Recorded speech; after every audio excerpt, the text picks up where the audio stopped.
am the Dark Lord of Optics. Welcome to my channel. I work with optics for a living, and I practice what I preach.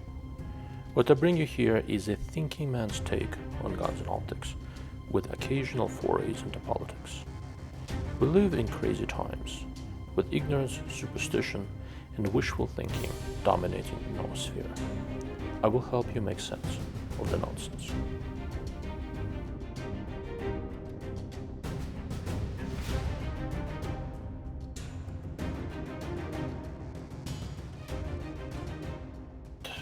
It looks like we are live, but without YouTube. So YouTube has been doing something weird for a little while here, and it looks like it finally crapped out. And it looks like I am blurry again, which pisses me off. Will is about to join me, so what we're going to do, since YouTube is doing, well, the YouTube thing, I was a little concerned about this. We are going to do the live stream without YouTube. This is going to Rumble, Locals, Facebook, Twitter, X, excuse me. And then I'm just going to download the video. And I'll just download the video and try to do this. I'll try to do this again. I'll just upload YouTube as a video, I guess. This whole YouTube business is driving me bananas. The stream set up just fine, and then crapped out. Let me look at it. What's happening now? Yeah, it says it's waiting for the stream. Shit. Okay.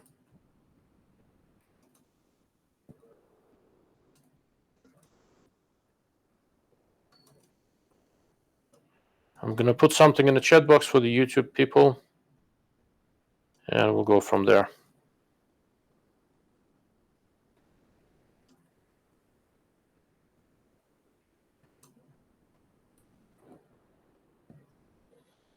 Oh, this is highly annoying.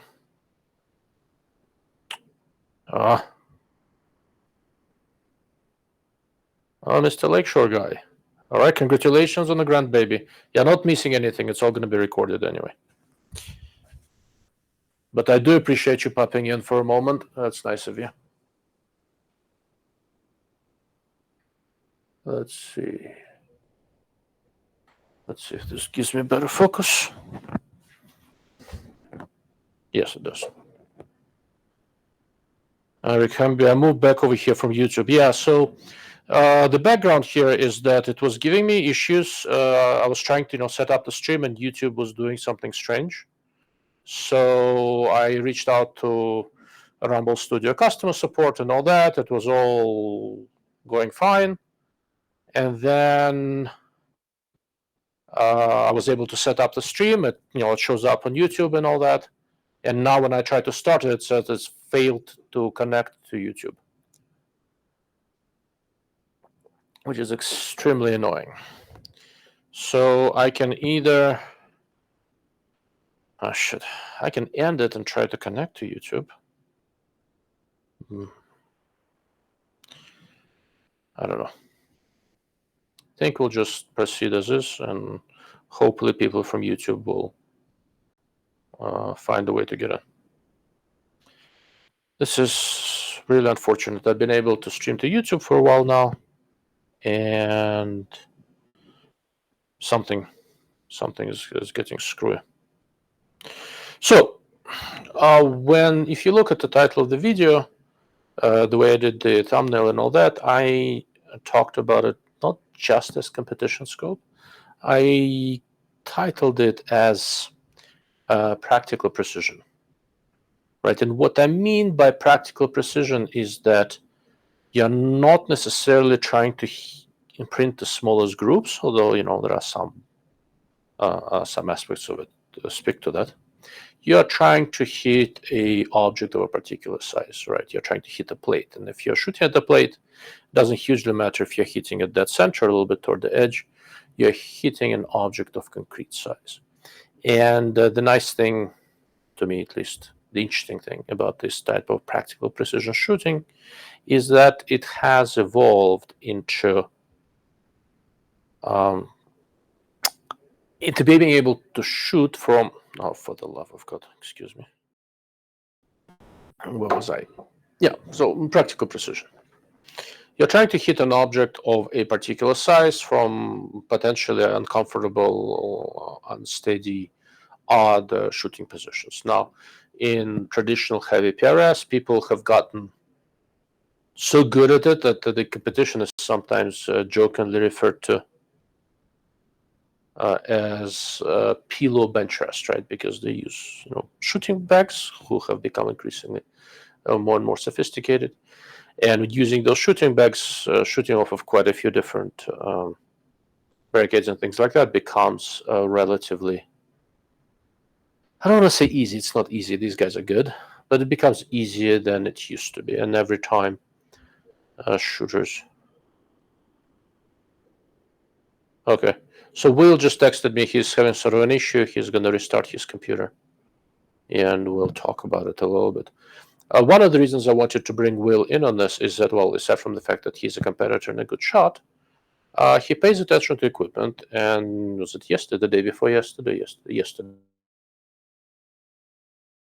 Believes to be two of the best production division scopes, Leopold Mark V and Zeiss S3. So he's really up to speed, and I have my ideas on what's what, and I'm really curious what he sees in competitions. It's going to be kind of interesting. If you're shooting in an open division and you have weight to spare and you want the best, you have a few options.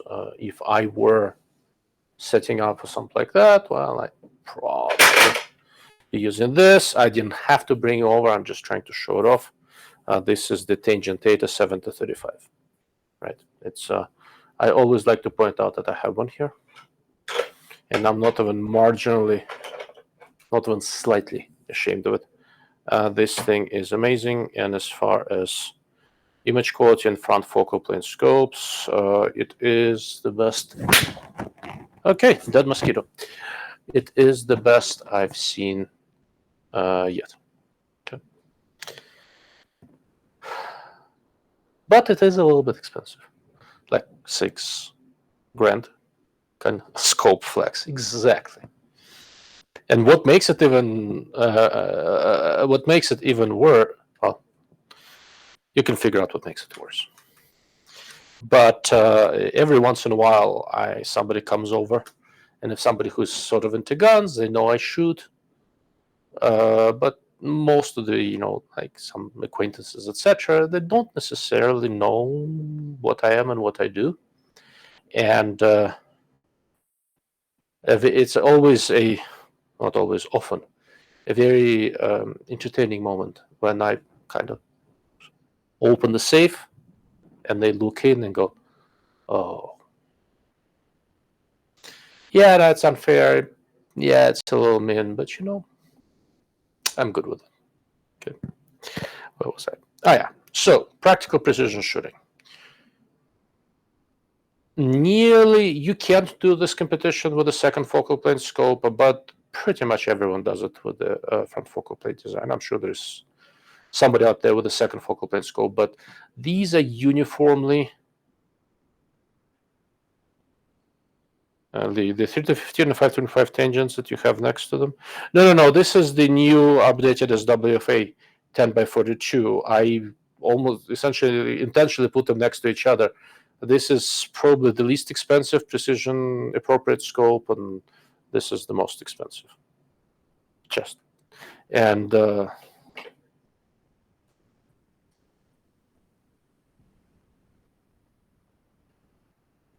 and this is the granddaddy of them all. But I do have the 3-15 and 5-25 tangents, and I am gonna go take a long-range class. So I'm probably gonna just go screw it and use one of the tangents for the class.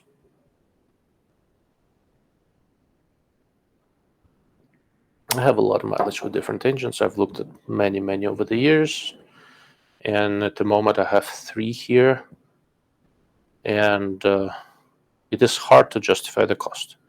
But if you can spend the money, I don't think I've seen anything better yet. That having been said, you have to like the reticles. I happen to like the reticles. I have Gen 3 XR and Gen 2 XR. I'm very used to them. They work well for me. And in theory, I mean, this whole PRS and NRL type Riflescope discussion could easily end with if you are doing an RL Hunter, put on a lightweight 3 to 15 tangent. If you're doing the open, use a 5 to 25 or 7 to 35, yeah, be done with it. Alpine, I love tangent data image quality, but not a fan of the reticles. Correct. Reticles are not for everyone. They did finally expand their reticle options. And I know of a lot of people who who dial really like the thin JTAG reticle. I like sort of a not overwhelming 3 reticles, so I use Gen 2 XR and Gen 3 XR. I don't like Horus reticles and things like that. But reticles are important. Every time you look through a scope, you see a reticle. Planchette just got a Miopta with your emerald reticle is definitely superior. I'm glad you like it. I'm quite happy with that reticle. Hold on, I might actually have this one here. Do I? Oh yeah, there we go. I do have one. So what I do is that a lot of scopes come and go, and I try to anything that I was involved with. I try to have at least one of those here. So here's a Miopta 5 to 30 by 56. And this was actually a pretty nice reticle. It did quite well. It works nicely. I'm quite happy with it. This was an interesting exercise for me. After this, I think the next one I did was March FMLTR1, which is almost like an evolution of what I was trying to do here with this one. Let's put this one up here as well, since I pulled it out. There we go. A few others. I don't know what happened to Will. Still experimenting with his computer, I guess. So let's look at a couple of questions. I don't want to really kick off the discussion without him here. He has a few things to say. Razer LHT 4.5-22 on a 6mm ARC DMR style AR build.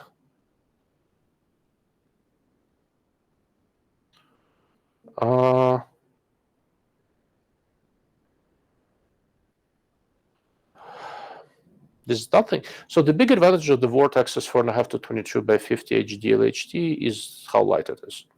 And on ARs, to me, balance is important. So it is a good match for an SPR-ish AR-15, but for you may want to set it up with an offset dot. So Mr. Alpine asked a question before it went live, and I do not see it. So where did you ask it? Did you ask it on locals or where? So let's answer some questions, and then we'll see what happens to Will. Mr. Stay on targets. I'm scared to ever even look through a tangent as it might spoil me. I'm very happy with the Vortex Razer 1 to 10, LHT 4.5 to 22, and PST 2.5 to 10 by 32. You have given me great recommendations. Oh, thank you for saying that.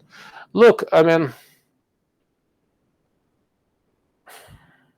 if you don't want to spend the money, don't look through the really high-end stuff. But on the other hand, diminishing returns are real. So when you are looking to buy a scope from lower end until about mid-range, roughly where you are, a little higher, the differences are big, significant.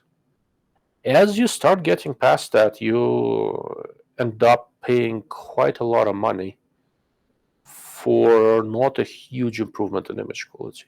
And with a scope like tangent, It is quite remarkable and all that. But to really appreciate what it does, you have to simulate some pretty rough viewing conditions, mirage, turbulence, bad light, all sorts of other crap. And then you can kind of see why the nice stuff is nice. But if you're looking for a return for your money, the higher up you go, the less you get for a lot more money, right? So I don't know if it's like, okay, I don't want to look at it so I don't get hooked. You should look at it to know what you're missing and figure out if it's important enough for you to drop the cash, right? Mr. Status 61. Other than being kind of heavy, what's your opinion of the 4 to 14 by 15 Night Force SHV for Mark 12 AR? It's a perfectly reasonable scope. I am not super impressed with the image quality through it. It's not bad, but it's a dated design. It's been around for a long time. But it's it's robust. It's mechanically sound. There's nothing really wrong with it. I'm not real big on reticles for it, and you pointed out it's big and heavy. But my biggest thing is that, in the modern market, I think you can get better optics for same money. It's Night Forces with SHV is basically on the inside, unless I'm very, very wrong. It's very similar to some of the older NXS designs. It's just rehashing them, changing cosmetics, doing something slightly different to make it look different, so that they could generate some profits from an existing design without having to do extra engineering. In the grand scheme of things, there's nothing wrong with it. ReUpload's been doing it with the VX3, VariX3, whatever design for years, calling it something else, changing the cosmetics a little bit, coming up with a good marketing thing, and selling lots of scopes, right? But in the end, it beat them an ass, and they had to come up with the newest stuff. Mark 4s and Mark 5s are much better. I've been messing with the Mark 4s and really enjoying them. So there's that. So while we are still waiting for Will, let's think. For those of you who are watching, put in the chat box if you do shooting plates, whether you compete or not, or just do this at the range. If you're not shooting from the bench, what magnification are you usually on? Right? Do you note what magnification you're on? So the way I shoot, I don't set the scope to any particular magnification. What I do is that I was at the range earlier today. I'm preparing for a pronghorn antelope hunt, which is on Saturday. So I was shooting my 6.5 PRC with the ReUpload Mark IV, 4.5 to 18, and I don't look at the magnification until I'm done shooting. Right? I was mostly shooting prone, a little bit off of the tripod, and I basically line up behind the scope, get the side picture that I like. I don't think about what magnification I'm on, and shoot.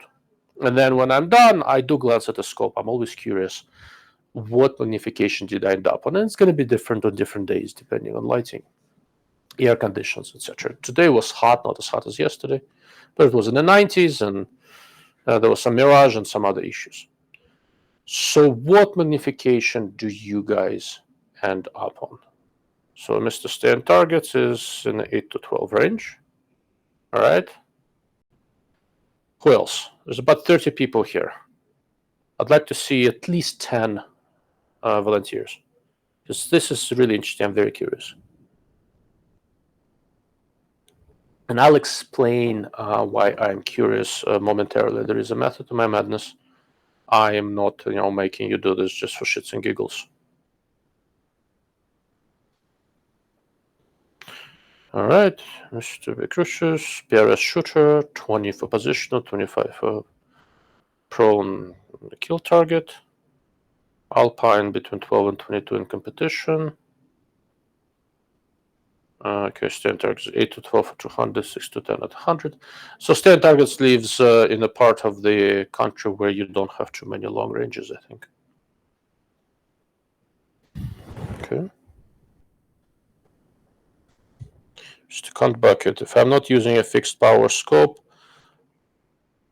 I've noticed I tend to hover around 4x to 9x between 100 and 400 yards. Okay, makes sense. Mr. Smack 1978. I'm in Virginia. So in the summer, humidity and mirage are crazy. It is usually in the 12 to 15 range. Still Havoc? I'm not sure if I'm pronouncing it correctly. 10 to 15. Mr. Plants Hill, I primarily hunt 4x to 8x. That's Mr. Plants Hill, what part of the country are you in?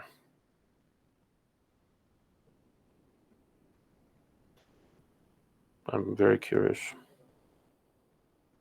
And what do you hunt while we're at it? I mean, hunting usually assumes deer, but there's a lot of other stuff to hunt.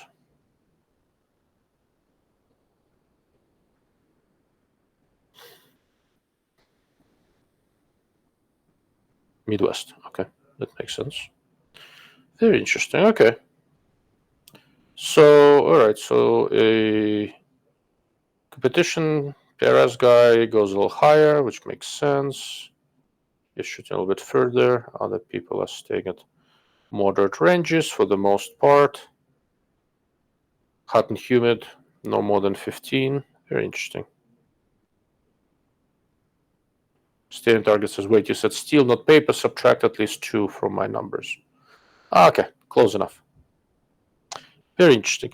The reason I asked, I'd like to have, when I design reticles, I have a very particular way of thinking about it. And one of the things I don't want the reticle to be busy, unnecessarily busy on low magnification. I've done a few reticles that people use for all sorts of practical precision shooting. And one of the things historically I try to do, I want the 3 portion of the reticle to start kind of fade out of view below maybe 10 or thereabouts.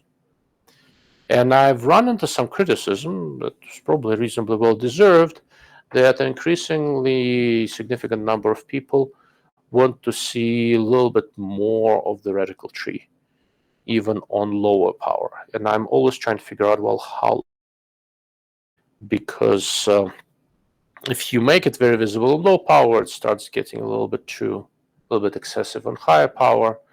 So at which magnification would you want the tree part to be available for you, and at which magnification you prefer the reticle to look more like a simpler reticle? Because of that, if you look at a lot of my designs, one of the things I like to do, I make the primary stadia, primary vertical and horizontal, to be comparatively more easily visible, and I make the tree portion a little bit thin, especially if it is a tree reticle based on a 0.2 milliradian dimension. To start using the 0.2s, kind of need to get up to about 12 or so that 4.2 milliradian, if you have dots or something, you have some reasonable separation between them. So when I ask what magnification range you're shooting on, I'm mostly just looking for some measure of a confirmation that the method to my madness actually makes sense. It's not always a given. Okay. Mr. Alpine, I use the tree as little as possible, so I'll dial the power to where the tree is useful and when I need it. Perfect. Okay, that's more or less the way I approach this. I don't want the tree to be in your face too much. But usually, once again, starting at 10, 12, somewhere there, I want it to already be usable and optimized for use in a 18 or so power range, something like that. All right. I think Mr. Will has completely vanished on me, which is unfortunate.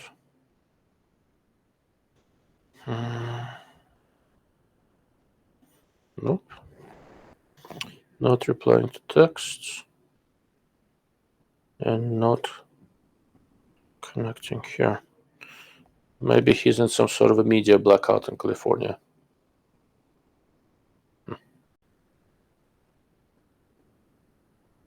Okay.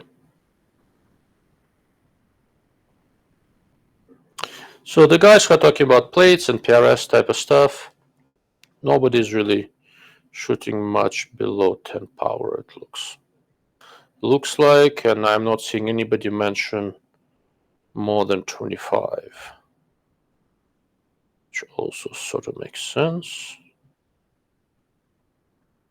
Okay, very interesting. Thank you guys for chiming in. I do appreciate it. So it makes sense, and it basically reinforces some of the conclusions I've made a while back. If you are choosing a scope for PRS and NRL, general competition type shooting, the nearly default configuration used to be something like a 5-25. Then we started seeing more of the 7-35s. And honestly, that's probably a good development, because for this type of shooting, Smack 1978, design anything other than a tremor reticle and it will be great. Yeah, I'm not a huge fan of tremor reticles. I think it's a mosquito net designer's wet dream, to be honest with you. I mean, they just suck. The most amazing thing for me is how well they do, and I can never quite figure out why. Well, I mean, I suspect I know why. They managed to convince US military that it's the way to go, and because the military uses it, a lot of people are a lot of people kind of say, "Oh, military uses it; it must be a good thing." I think that's a very faulty way to think about military procurement, but it is what it is. Okay, so one of the reasons I wanted Will here is that he knows off the top of his head all sorts of different limitations in terms of price, weight, and all sort of stuff. I am not as fluent with those, but we'll give it a shot and you guys will correct me. So I'm going to try to sort of jot down a little bit what are the different categories we're looking at, right? So the big one that everybody talks about, best familiar with, are the basic, I'll call it race gun. And that's the regular PRS and NRL, more PRS, right? And these are, 20 plus pound 6mm guns with no recoil. And these are usually heavy, okay?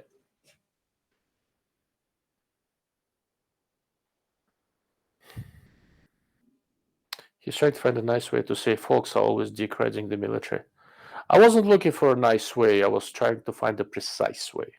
So, and I just didn't think of the term decreding. Remember, I'm not a native speaker. You always have to give me some clemency for that. Okay. All right. So we've got race guns, big guns, big scopes, right? So the tangent is probably good for a race gun, right? Then we have the stuff like NRL Hunter. And here we have two weight divisions, right? You have, I think, 12 pounds, rifle with a scope and all that.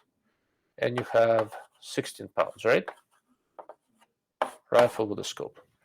Is that about right? I think it is. Then we have production. And the production, I remember offhand, is because I pay more attention to NRL Hunter, the production there had to fit in, I think, 16 pounds.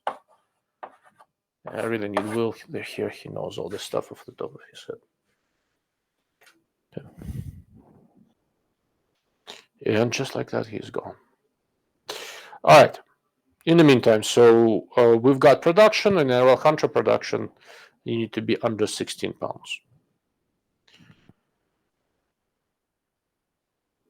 And let's see, in the production, I think, in the production division, I think you also have to be MSRP or whatever the website listed price for a scope, you have to be in under $2,500. $2,500 is interesting in that in order, there are quite a few scopes that are in the $2,500 range, so that's easy enough. But in order to, the way the rules are written, it's not the street price, it's the price listed on the website. And different manufacturers do MSRP in a different way. I've never tried to figure out why they do the whole MSRP business the way they do. It's frankly, none of my business. Stand targets. There was some ex-military sniper on YouTube turned self-offered instructor years ago that put out a video extolling the virtues of the Tremor 3. I'm not saying he was being disingenuous, but I would think, since I don't have any relevant experience, there is a huge difference in using a complex reticle between someone who spends 4 to 6 hours a day looking at the reticle and someone who spends an hour a week. 98%. I think you're giving it a little bit too much credit. We're sort of... No, it's a nice way of saying this.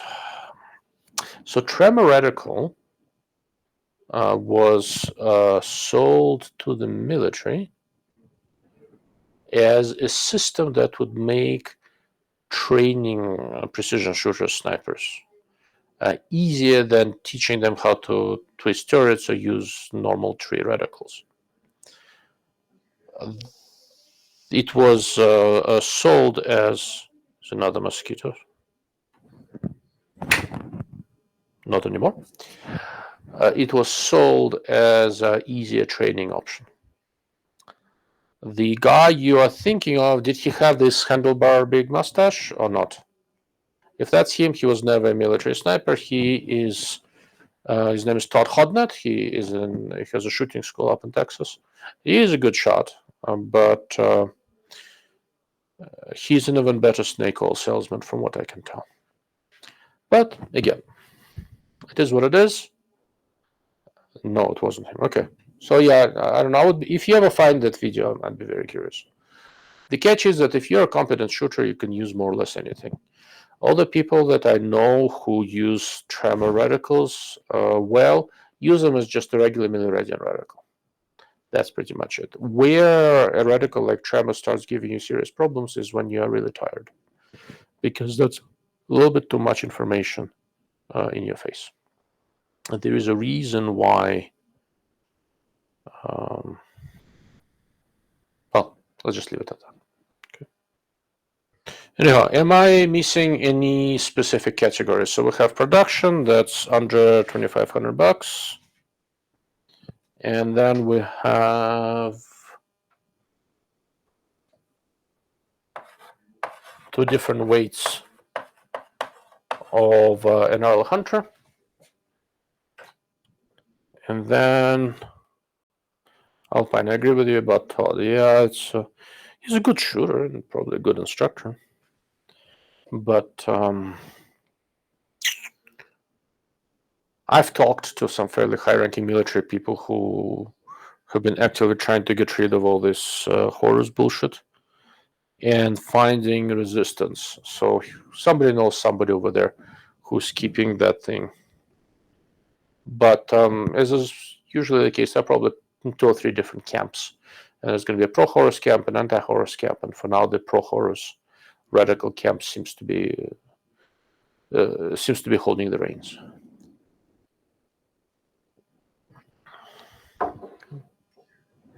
Right, as far as Riflescope category, am I missing anything specific? We have the race gun, 2 NRL weights, and production under 16 pounds total weight for the rifle with the scope, and under $2,500. Is there anything else?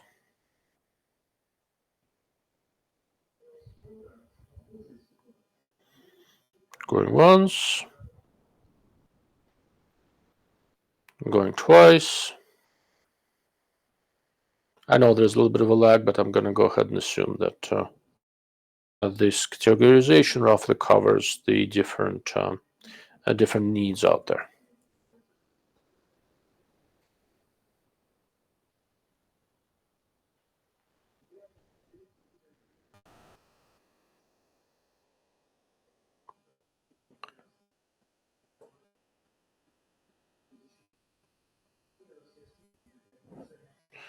And Will is missing in action again. I think there's something screwy with his internet over there.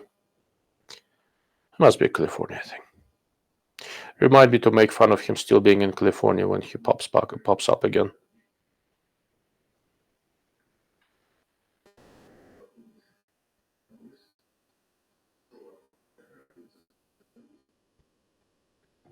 Okay, going back. So what are the best options? What are the most commonly used scopes?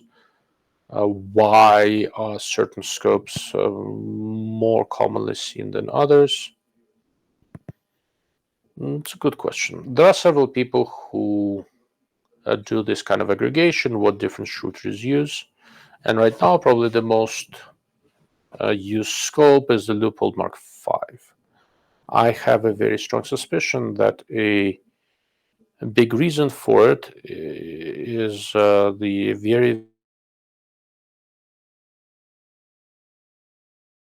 PRS and NRL competitions.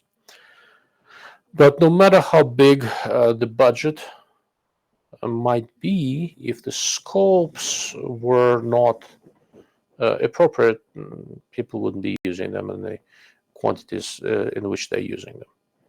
So is Mark V an optimal scope? For some things, maybe not. But when Will pops up again, he'll have a few choice words about ReUpload reticles and what has been ReUploaded recently and stuff like that. But it is a pretty decent scope. What else is used in very significant quantities? Well, the tangents.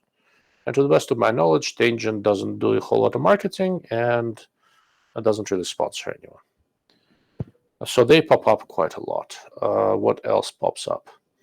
Zero Compromise, right? Another very high-end brand. They do sponsor some shooters. I don't think those are very particularly lucrative sponsorships. I think Will, at least used to be, maybe still is, sponsored by ZCO.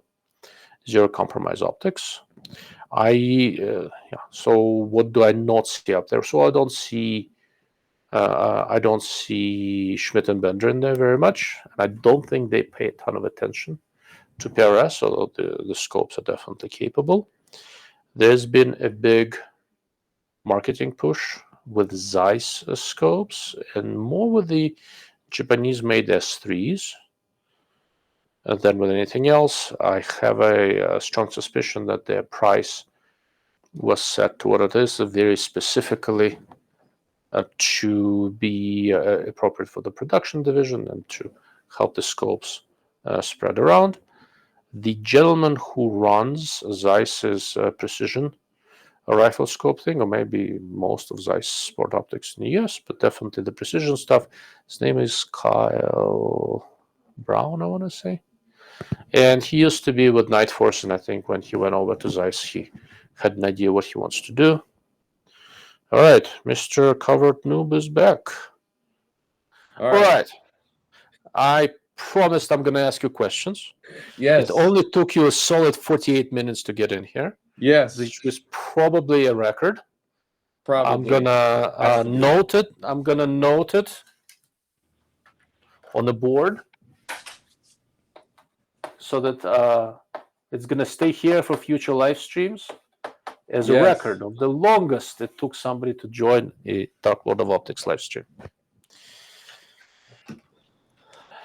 All right, so let's see. I've been mostly kind of laying the groundwork for this, answering some questions. There is a question for you from Mr. Alpine that he asked earlier on. Okay. And I'm going to throw the question at you momentarily. But first, I want to sort of lay the groundwork. Yes. And I started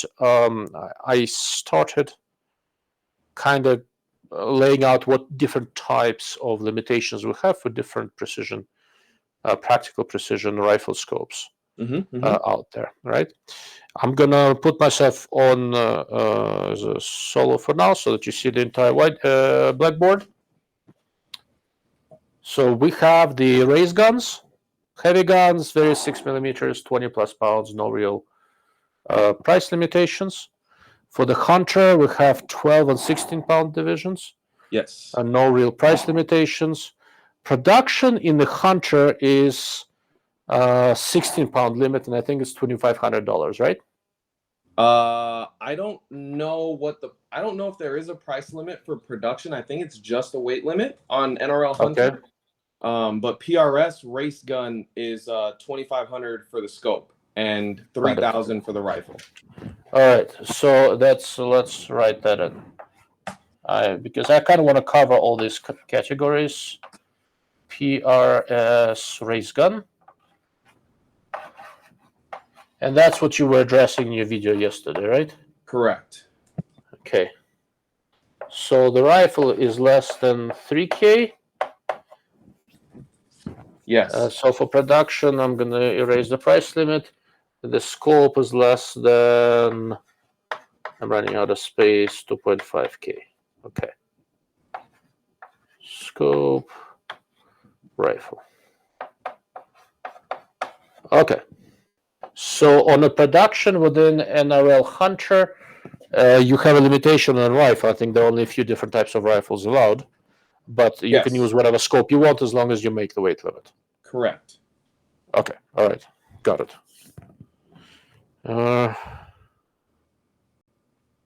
Mr. Chen is here. Howdy all. Howdy to you, sir, too. Okay. All right. So now we've laid the groundwork.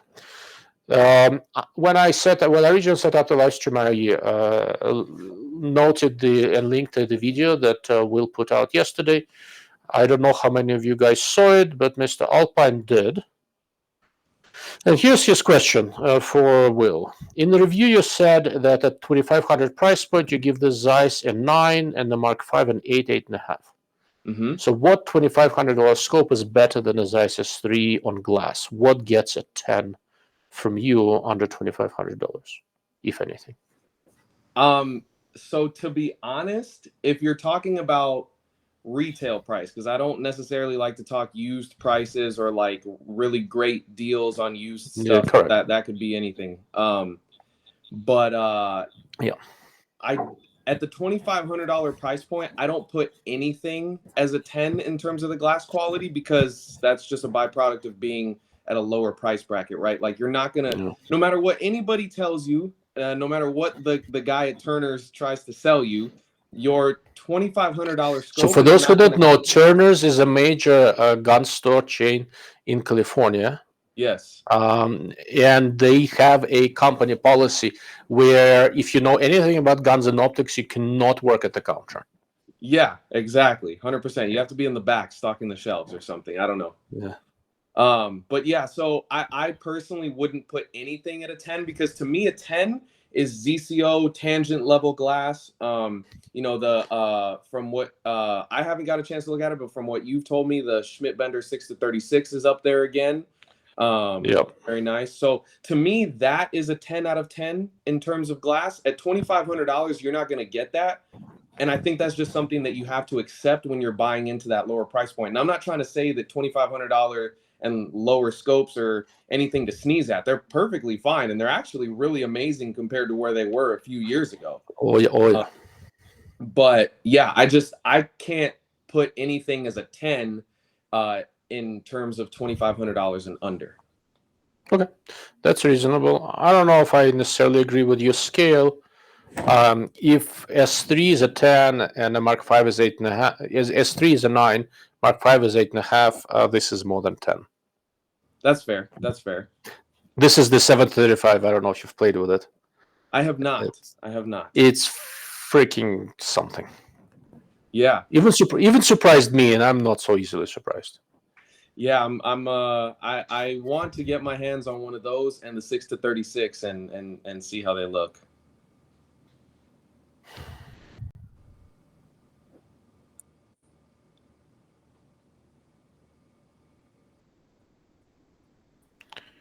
Technology is just not cooperating today. Did we freeze? I need to make a screenshot of this look.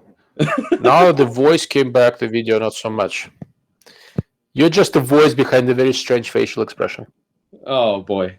I love this. I love this because I can't see it that's on awesome. mine. The camera is fine. Yeah, and I don't know where the issue is. I have no freaking clue. All right, we'll figure it out. Screw it. We'll just power through. Okay. So all right. So now that we've covered the divisions and the basically typical, comparatively typical Riflescope configuration in terms of the mag range and all that, for any of these divisions, is something that starts between 4 and 7 on the low end, goes up to somewhere between, I don't know, 15 and 35 on the high end, 20 plus being more common these days. I don't think there are a lot of people still using 3 to 15s, only dinosaurs like me. These are usually front focal plane scopes. Some of them are mil hash reticles. Some of them are tree reticles. The current trend is toward relatively sparse tree reticles like ReUpload, PR2, stuff like that. And we'll talk a little bit about reticles as we go along here. And let's see, I'm guessing about 2/3 are mil and about 1/3 or so are MOA. Yeah. Or you think it's more mil than that by now? I think it'd be even more than that. If I had to put percentages on it, I'd say 98% are mil and 2% are MOA. One more time? You froze for a moment again. Oh, if I was going to put percentages, I'd say 98% are mil and 2% are MOA. Also, it's that bad. Okay. Yeah. Because in terms of overall sales, it's there is a surprising number of MOA scopes that sell, but there is kind of an age divide, right? So the younger you are, the less likely you are to use MOA. So as we go along, this separation moves more and more toward milliradian. Okay. All right. So I think that creates the boundary conditions. So I started kind of recounting what the scopes are. On the high end, we've got the tangent, Z-comp. I don't see Schmidt very much in PRS. Not as much. But they should. I mean, I don't think Schmidt puts any effort into it. Tangent doesn't either, but they have such a name recognition by now, it doesn't matter. Yeah. Schmidt with a couple of new reticles is probably going to do a little bit better going forward. Yeah. So Z-comp's good. Are you still sponsored by Z-comp or not? Yes, I have a working deal with them. Okay. All right. So let's see. Then we have the Zeiss's. I don't think I see S5s very much, but they're pushing S3s very hard, right? Yeah. Not a ton of S5s. I've seen a few S3s, and honestly, I think the S3s specifically should get a lot more attention than what they are. I think the S5 kind of doesn't bring anything new to the table that we don't already see in a bunch of other scopes in that tier 1 price range, the above 3,000. But the S3 and where it's at in the price range, I think is at the top to me. Got it. Okay. All right. See, kind of tier 1, struggling a little bit on tier 2 is the Vortex Razor Gen 3, which I will talk about that in a moment. Moving on down, there is the stuff like Burris XTR Pro, which interestingly, the MSRP is above 2,500, so they can't go for production, although street price is less than Zeiss S3. I don't think Burris is just playing that game as well. Have you spent any time with XTR Pro? I don't have one. I've shot a few some friends' rifles, but I have not really taken a super long dive into it. Okay, got it. Yeah. I don't mind the XTR Pros. I think they do some interesting things with the turret design, and you get 2 different turret caps, and it's toolless. Yeah. And now they're offering the SCR reticle in like 1/4 mil and your regular 2/10. Correct. Yeah, I have the XTR Pro with the 1/4 mil, and I have the regular SCR2 in the 3 to 18 XTR3. Right. So I actually like both of those reticles. Surprisingly, I'm usually very critical of everybody else's reticles. Okay, and then we have the previous generation of scopes, the 4.5 to 30 version. The Track Toric, Delta Striker, Athlon Chronos. I don't think you see a lot of those, but you might still see some. And they are typically running in the $1,700 range. Right. But a lot of them are getting superseded by the new 6 to 36 or similar scopes. Is that about right? Yeah. You do start to see a lot more of the Apex rival. What is it? A 4 to 32. It's a 4 to 32 by 56. Yeah. Yeah, so you're starting to see a lot more of those as well. Those do fit in the production class category, because I think they're like right at like $24.99, something like that. So it's right at $2,500. Okay, all right. So that's a relatively decent scope, but I've heard of quite a few failures that I have not had a chance to investigate. With failures, it's one of those, right? So the internet spins the failures in the Apex rival, and if they're real, if it's just one scope that everybody saw. Okay. Yeah. And let's see. And then there is the lower end of things that would see once in a while in the rimfire. I see a good number of Arcans, frequently failing. There are the Vortex Strike Eagles. Those are actually holding up okay. Yeah. For the money, those are nice scopes. And what else do you see out there? The PSTs, the Vortex. The PST Gen 2s, yeah. So those have. PST Gen 2 did not have quite a rocky start, but I'm a little surprised by the longevity. Like a bunch of new stuff keeps on coming out, and PST Gen 2s are still looking good. So yeah, and they're well-made scopes. They don't break a ton. Do you see Element Theos and Element Titan very much, or not so much?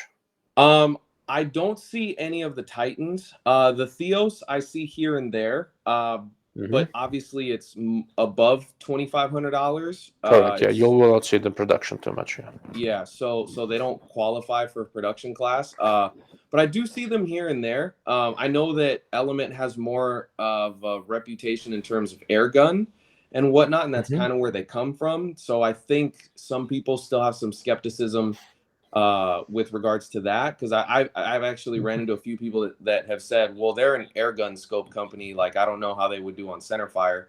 I was impressed with the Theos myself personally, but truth be told, like I think that's some of the stigma that they're still kind of currently fighting.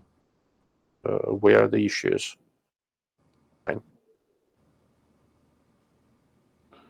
Okay, now he's unfrozen. Really interesting.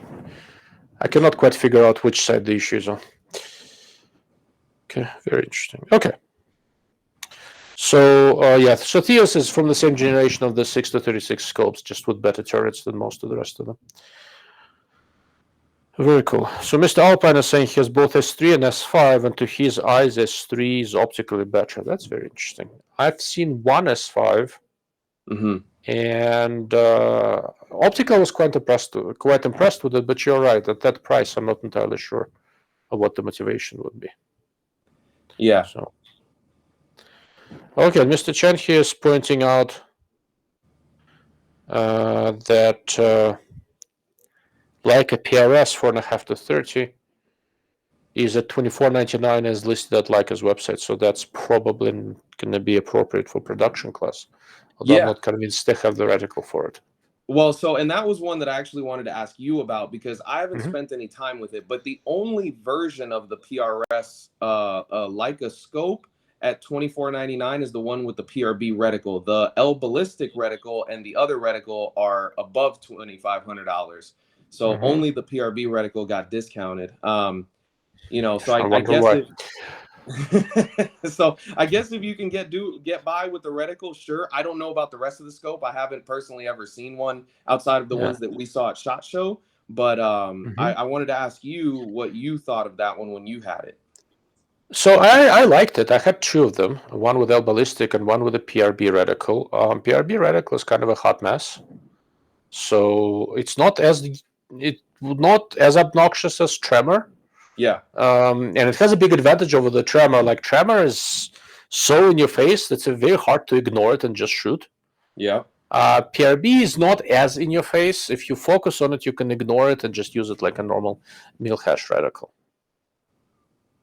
So, I don't know. Anyhow, so Stay on Targets is pointing out we're both occasionally freezing. Maybe there are some issues with Rumble or not. We'll work through it and I'll pick it up with them afterwards. I'm not a happy camper right now. I'm paying for this service. Okay, not a huge amount of money, but and then again, usually it works. This what's happening today is some sort of an aberration. Yeah. Okay. All right. So Leica is from the previous. So Leica PRS scope is from the previous generation. It's based on the same 4.5 to 30 Japanese Light Optics Works design, but the eyepiece is Leica's. Right, the eyepiece is a little bit different. So it is a nice scope. I'm not convinced it's as nice as the current 6 to 36 scopes, but it is a little bit better than the more typical 4.5 to 30 ones. But again, for me, the reticle is a little bit of a turnoff. Yeah. There are issues. Take a look at it. There are issues with that reticle, in my opinion. Like the things that it's supposed to do well, it doesn't do, and all the things where you don't want it, it's got a bunch of weird ass, different looking. Like you're not supposed to remember that this cross means this cross means this. The circle means this, and God knows what else means something else, and it's all so far away from where you should be aiming with that it's just hanging out there, like on some vacation. Yeah, I actually studied the breakdown that Cal did on his website of the reticle with what icons are supposed to mean what, and I read it about 5 times before I just kind of sat there and I was like, why couldn't you just, if you had done just a normal dotted tree, like if these were all dots, this would have been great. I honestly could probably get past the I could have probably gotten past the open like circle for a center aiming point without much issue. Yeah, that is very true. So Rick Hamby goes, is the Zeiss S3 just a fancy Bushnell Elite XRS3 with better class? They share styling cues. It's not. Light Optics Works actually has 2 6 to 36 core designs, and XRS3 is the crappier one. Zeiss S3 optically is notably better than XRS3. Yeah, for sure. So the way, and I'll let Will give us some wisdom momentarily, just on the 6 to 36, it's really interesting. Of the better ones, so there is the Razor Gen 3, which is Japanese Light Optics Works, but the eyepiece is Vortexes. There is the Delta Theos, which is a nicer version. They hold them to very good quality control of the 6 to 36, but the turrets are Elements proprietary design. Right. And very, very nice turrets. Those are my favorite of that whole generation. And then there is the Zeiss S3, which to me looks like, Zeiss tells a lot of stories how it's super special. To me, it looks just a perfectly normal, the better version of the 6 to 36. And the one thing they do different, I think they've got diffractive illumination over there. Light Optics Works started doing their own, I think. Yeah. And that's why it's so bright during the day. So that's how they vary. XRS3 is a different version of the 6 to 36, and it's not as nice as these three. Does that sound about right? Yeah, basically. The S3, honestly, I wasn't expecting a ton. Like I thought it would be pretty good. But I was really surprised with it. The glass quality is really good. The depth of field is really forgiving. So I started thinking, I mean, it's clearly marked made in Japan, so that's no secret. Yeah. But I started thinking like they maybe, and I don't know this from anything, but I would guess that they took that design from Low or Light Optics Works and then kind of redid it in a Zeiss way, or put like their own coatings and lenses. And is it substantially different from the other 6 to 36s that you think you saw? It is, outside of the Theos. Like the Theos is right up there with it, and honestly, I think between the S3 and the Theos, it's pretty much it's really close. Like you'd have a hard time picking out the differences between those two. I really do. And how do you think they compare to the Razor Gen 3? I'm pretty sure you have one of those. So the Razor Gen 3, to me, I still think is a little bit better. but it's not much, and really it's not as much of the pure glass quality and not necessarily in terms of the resolution.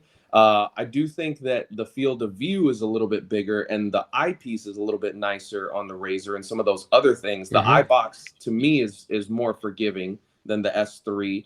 Correct. And in my brief experience with the Theos, the Razr 3 eye box was also a little bit more forgiving than that. Although those were closer to each other. But in terms of just pure glass quality, I don't know that they are that short of the Razr 3. Like, you'd have to have all three of them next to each other and really stare at something far off on like a really hot miragey day to start picking out some of the details. But if you look at all three of them at noon, when it's like 70, 65 degrees outside with no clouds, they'd all look the same probably. Very likely, yeah. No, I think you're spot on. So the Razr Gen 3 is slightly better optically, but the biggest thing is that of all of the rifle scopes that I've ever seen, it is the easiest in terms of eye box and stuff. It is the easiest to use on 36 power of anything that I've seen. That's really one of the big strengths of the Gen 3 design. But the way they set up the MSRP is kind of different. With the Zeiss S3 having anything to do with Zeiss in Germany, Zeiss guys claim that occasionally, and I'm not seeing it.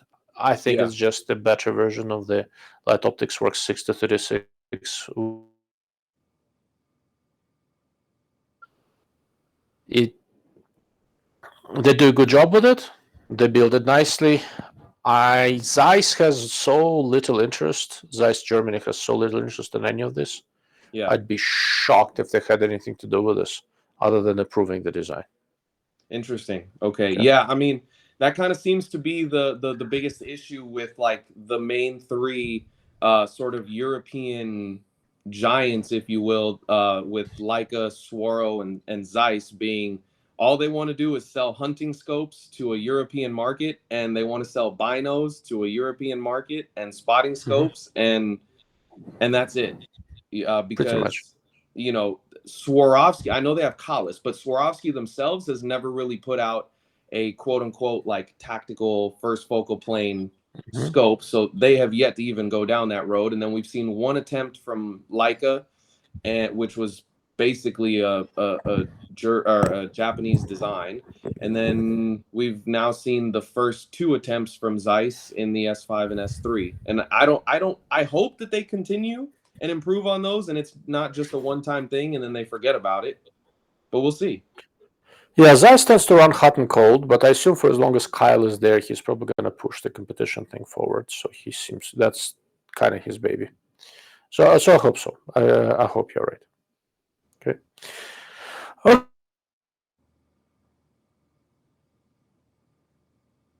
Different divisions behind me. You're setting up a rifle. What would you use? Okay, so where do you start with unlimited race gun? Race gun. Okay. I mean, if I have unlimited, I'm probably gonna grab a Tangent or a ZCO for the scope. And I mean, if you're gonna talk chassis, man, there's a ton of really good ones. I like the KRG stuff a lot. The C4 is really, really good. I actually am working with Zermatt Arms. They're traditionally an action company, but they also make the Rimex, which is an outstanding 22, probably the only true competition to a Voodoo. But they designed a chassis that I like a lot called the Matterhorn. But I mean, MDT makes amazing stuff. XLR makes amazing stuff. So any of that. I think rings are a half dozen of the other. You get anything good. I really like the Hawkins stuff. Area 419, I have one of their mounts. It's nice. I mean, Spur, I have a couple Spur mounts. There's a lot of good mounts on the market. Triggers, I'm partial to Trigger Tech Diamonds, but the Bix and Andy stuff is good too. I have some of those. But yeah, I think for me, glass-wise, I would if you tell me unlimited budget, I'm grabbing either my Tangent or my ZCO. Okay, all right, that's fair. I mean, that's pretty much what everybody else does. There's nothing unique there. Yeah, 100%. Okay, so that out of the way. Production rifle.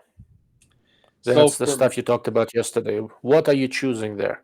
Yeah, so the production rifle that I actually have, I've been talking with Phil over at Masterpiece Arms a little bit, Phil Cashin, and I got a Masterpiece Arms production rifle from him, and it's honestly it's funny because it's basically the same thing that I run in Open Division, but I just can't have as nice a scope on it. But it's their Matrix Pro chassis with the American Rifle Company coup de grace action.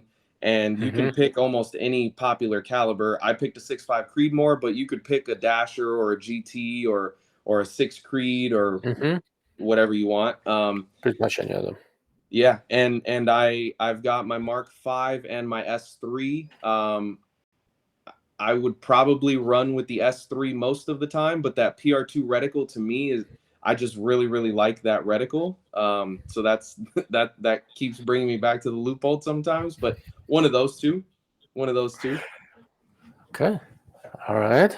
So guys, I see the questions coming. We'll go through them in a moment. All right. So that we've covered that. NRL Hunter, 12 pound, 16 pound.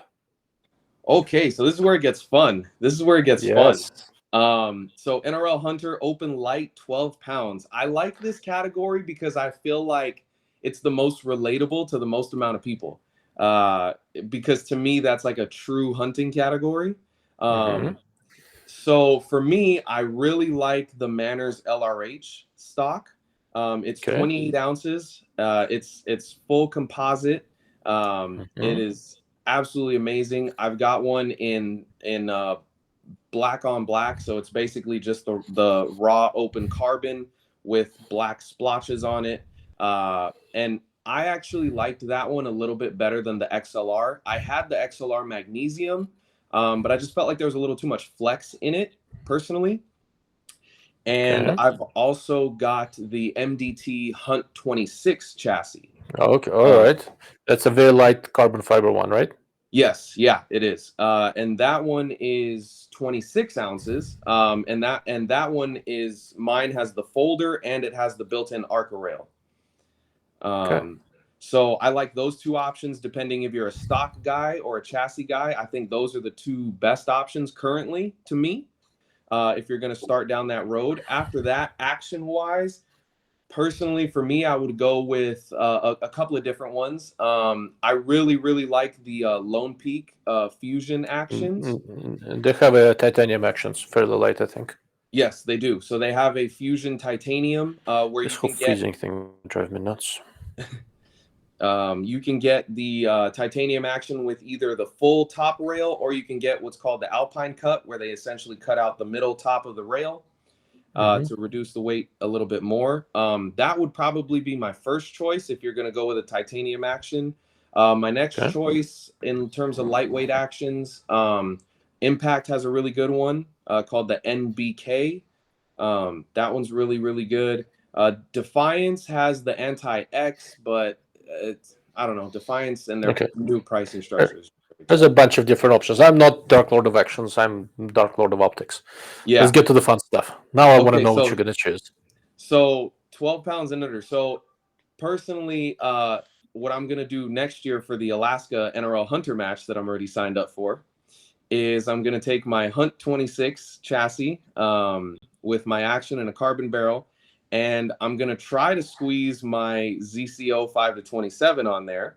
If I cannot, then I'm going to have to go to the Leupold Mark V, simply because for a weight to performance ratio, I think it's probably one of, if not the best. It's 30 ounces on the 5-25, and that's hard to beat in terms of that and getting all the other features. And so March makes a 4.5 to 28 by 52. That's 30 ounces. Yes. And with the new turrets and everything, it walks all over the Mark V.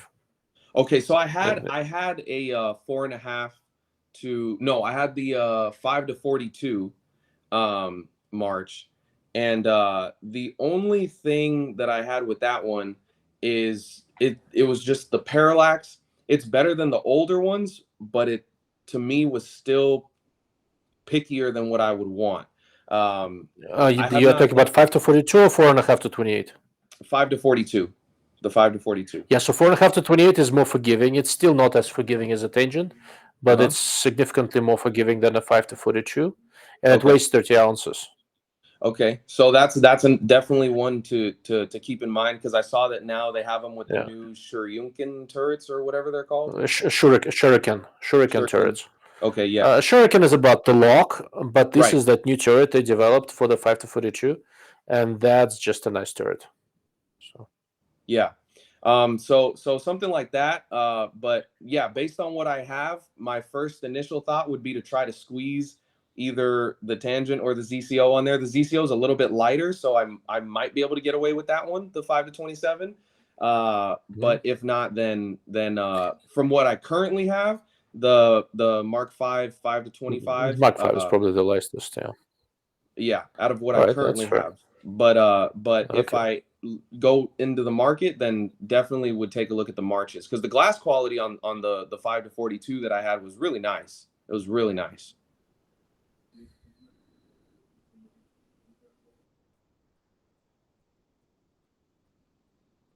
Internet. The glass quality on 5 to 42, what? It was really nice. It was really nice. The field of view was amazing on that scope, honestly. Yeah. So when I was back when I was still consulting for March, the 4.5 to 28 was sort of my idea what to do for the NRL Hunter. Yeah. It is a little bit more forgiving, 5 to 42, similar image quality, almost the same field of view, but a much smaller scope. Yeah. And lighter, but the depth of field is better and it's more forgiving. Okay. Yeah. So that was the original idea behind that one. I was very surprised that I didn't see more of these. Now March did the thing. You know how we talk about stuff being ReUploaded? Yeah. You know, every once in a while something gets marched because they're such a custom manufacturer. They keep on making changes. Yeah. But now it seems like that thing is adequately fixed with the current configuration.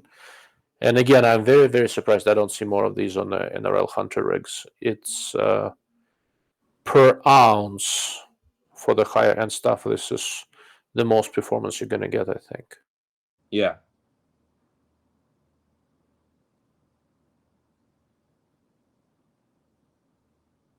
Oh boy. Parts of what you did with the 4.5 to 28 is how well it resists flare.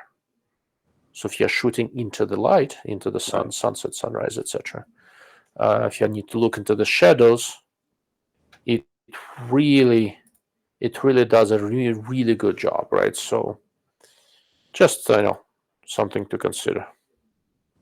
Okay.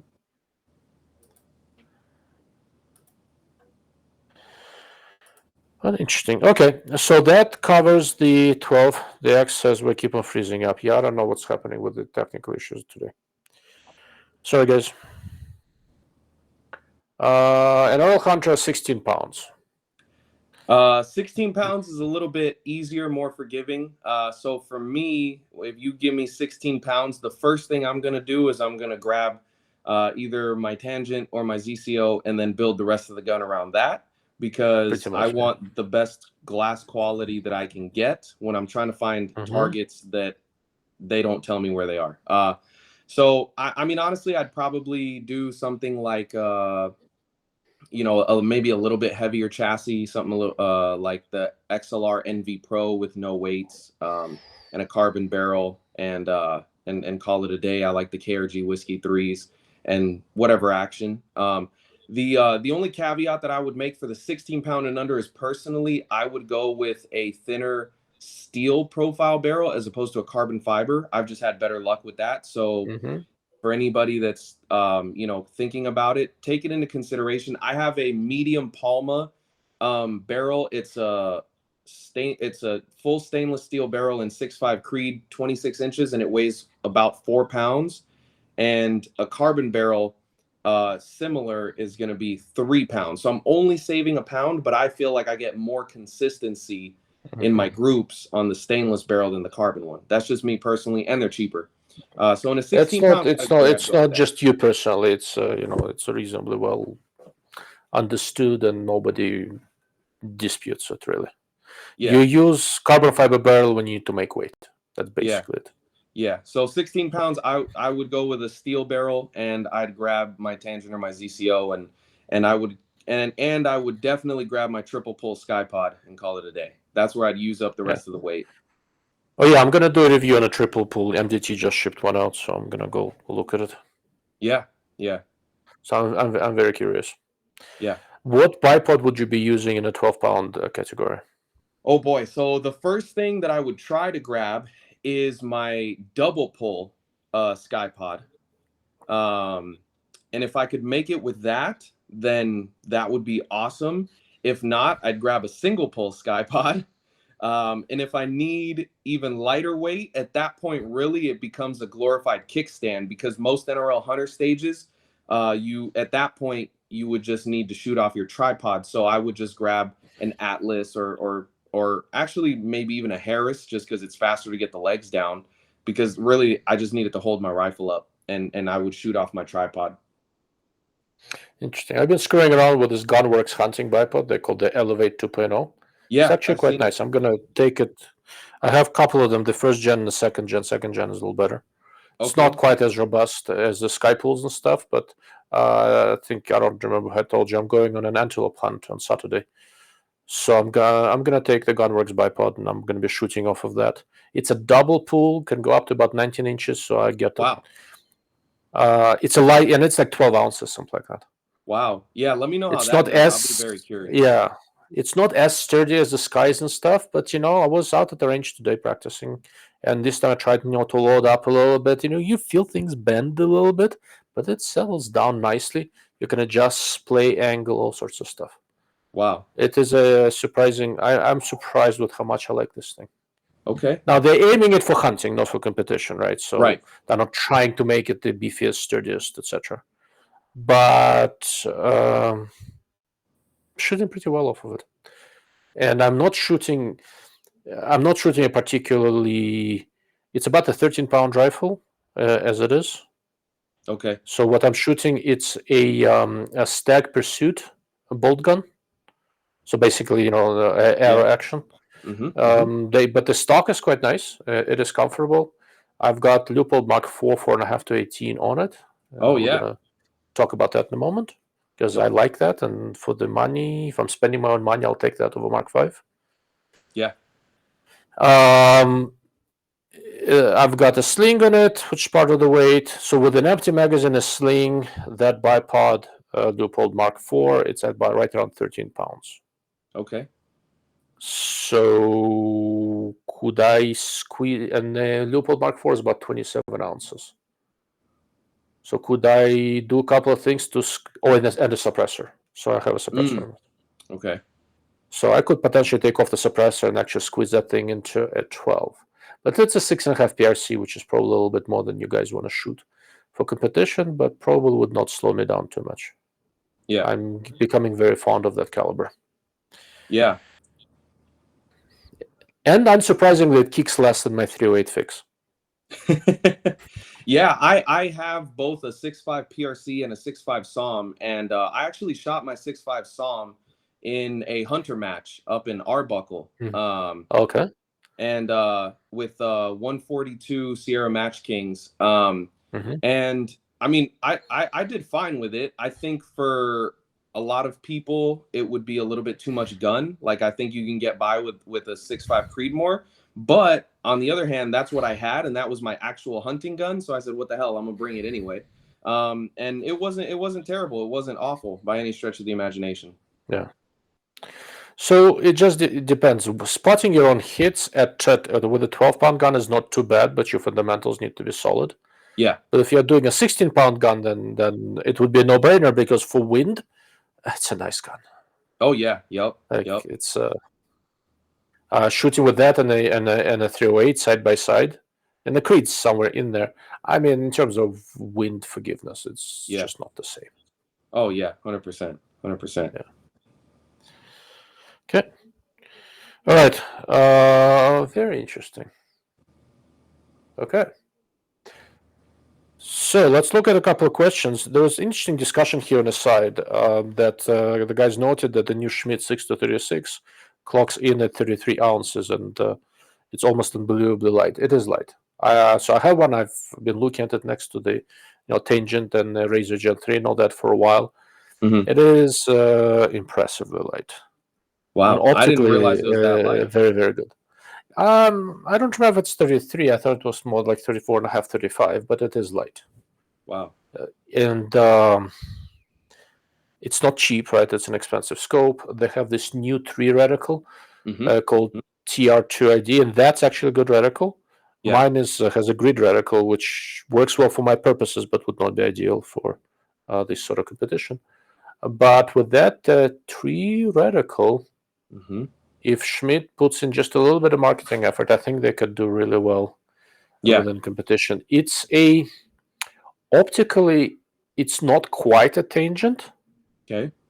But to me, at least for the higher magnification ones, there's a little bit of space between Tangent and Z-comps, and Schmidt squeezes right in there. Okay. With the Z-comps that I've seen, by now I've seen quite a few of them, they start suffering a little bit at high magnification. They don't hold their contrast as well. The resolution is still good. Contrast is not quite as good. And Schmidt has an extremely even performance at all magnifications. There's no drop. There's very little drop off at low power, high power. It's just consistent. Okay. It doesn't quite have the Tangent voodoo, but other than that, I am surprised. I'm not seeing. It's kind of, I look at a lot of scopes, right? And I don't always know what the different competition guys are using. But the 2 designs where I'm very surprised I don't see them more these days on the competition guns are the 6-36 Schmidt and the 4.5-28 March. Because both are morphing into extremely competent scopes and not a ton of weight. Right. So there are advantages to them. They're easy to get behind. Schmidt is quite easy to get behind. It's a very nice, very easy to use scope. I was very pleasantly surprised with it. So I think in regards to those two, I think it really comes down to just the lack of marketing push for the particular shooting sports. Because March in F class and bench rest is absolutely outstanding. I honestly haven't seen them put any real hard push into PRS and NRL Hunter. Well, the guy who kind of represents March in the US is an F class guy, so yeah, and so that's pretty much it. I think that has some most. I think that's most of the reason for the March. Schmidt Bender, I think, lost a lot of people when they started to price themselves out of the market without a new scope. So that turned a lot of people off. And now the 6-36 being really good, they do the same thing. They're not, putting real support and marketing into PRS anymore to try to regain some of that back. Because at one time they were the #1 option. Well, I mean, the 525 was the original. It's kind of the granddaddy of them all. Yeah. And then it just sort of faded out. So go figure. All right, I'm looking at some comments here that you and I missed while I was trying to pick your brain. So from Alpine, it goes, so he has an S3 and S5, and his S3 is better than S5. He goes, I'm not saying the S5 is bad. It's slightly better than my Schmidt 5-25. That's interesting. ZCO 527, etc. He thinks S5 is better than those. That's interesting. But my S3s are blowing my mind optically unless you compare it back to back with a Tangent. So I would like to know specifically what conditions should I compare these optics in to see where the S3 may be lacking compared to top tier stuff. Interesting. I have a couple ideas on that. What are your thoughts? Well, so I think you need to go first. I think you need to go into tougher conditions than just a regular day at like noon or high noon when the sun is real bright. Try dusk when the sun is starting to set. I think would reveal some different things. I think if you need to go during the day, go on a hot miragey day and start to look at stuff 6, 7, 800 yards, 1,000 yards out, right? And that's where to focus. Don't focus on 300 yards, 200 yards, 100 yards. You can focus at 100 yards, but then I think you need some sort of graphs and some optical charts pasted at 100. You can't just look at like a regular target and start looking at bullet holes. I don't think that's going to give you enough. Those are some of the first things that come to my mind. You know, dusk and sunrise as well. If you're going to be out in the field. So the basically low sun, yeah, right? Sun setting or sun rising, that kind of separates the man from the boys in many ways. Inching and tangent really benefits from a sunshade on the ARD because it does 5 to 25, 7 to 35 is better control. There's a little bit of flare. March 4.5 to 28 does amazingly good. They really tried to compare halation. One of the things to keep in mind about the S3, and you touched a little bit on that in your review. So depending on what kind of images you like, the S3 reticle is very black and appears comparatively thick. I haven't had a chance to measure it because if you look at the specs, they claim to have fairly thin lines. Right. And ReUpload with the Mark IVs, it's the same thing, right? But when I look at them against some references that I know, I think the lines are thicker than what they say they are. Right. So I was actually going to bring that up to you because I made a chart of all the scopes that I have with all the line thicknesses that the spec sheets for those scopes say that they have. And the S3 is noticeably darker than any reticle that I have outside of maybe my Z comps. But the Z comps from a measurement perspective are also thicker. So that makes more sense. But the S3 seeming, I think it's like a 0.34 or something like that. 0.04, I think, something like that. 0.04 lines, I think. So I think I have the chart here. But point being that I was wondering what, like, is it possible that it's not accurate? Or I had seen a thing, and I don't know if that's actually a thing, but I had seen a post where somebody said that the S3 lines were like inked darker or etched darker. Like, is that possible? Yeah, that's Rob was saying it on the hide. You can, so you, I mean, you etch them in glass and then you deposit the material. There are different materials you can use, so it's possible. Okay. I'm not convinced that is the case, but it's probably possible. I have a suspicion. I need to get one here and do some measurements. I have a suspicion it's just thicker than what they claim, but it is very, very dark. It is. One of the things that happens with the way your eyes work, and this is for Mr. Alpine, one possible thing is that because the reticle comes off as that bold, and your eye focuses on it really, really rapidly, it allows you, your eye and your brain to do this snap in, and the image will just really look contrasty. There are weird things that your brain does during in the way we see colors. Backlighting and what the primary feature you're looking at make a big difference. I'll give you an interesting example unrelated to Riflescopes. Let's say you have a TV and you're watching a movie and it's late at night and you turn off all light. So it's super dark, and what you will notice that the contrast in the TV is going to look less, it's going to look a little bit less contrasty than you expect, and the blacks in the TV are not going to be that black. Then you can buy a LED strip and glue it on the back of your TV so that there's a little bit of a backlighting behind the TV, reflecting a little bit from the light-colored walls. And if you turn that on, change nothing else, TV is showing you exactly the same picture. All of a sudden, the contrast of the image in your TV is going to look better, and the blacks on the screen are going to look really black.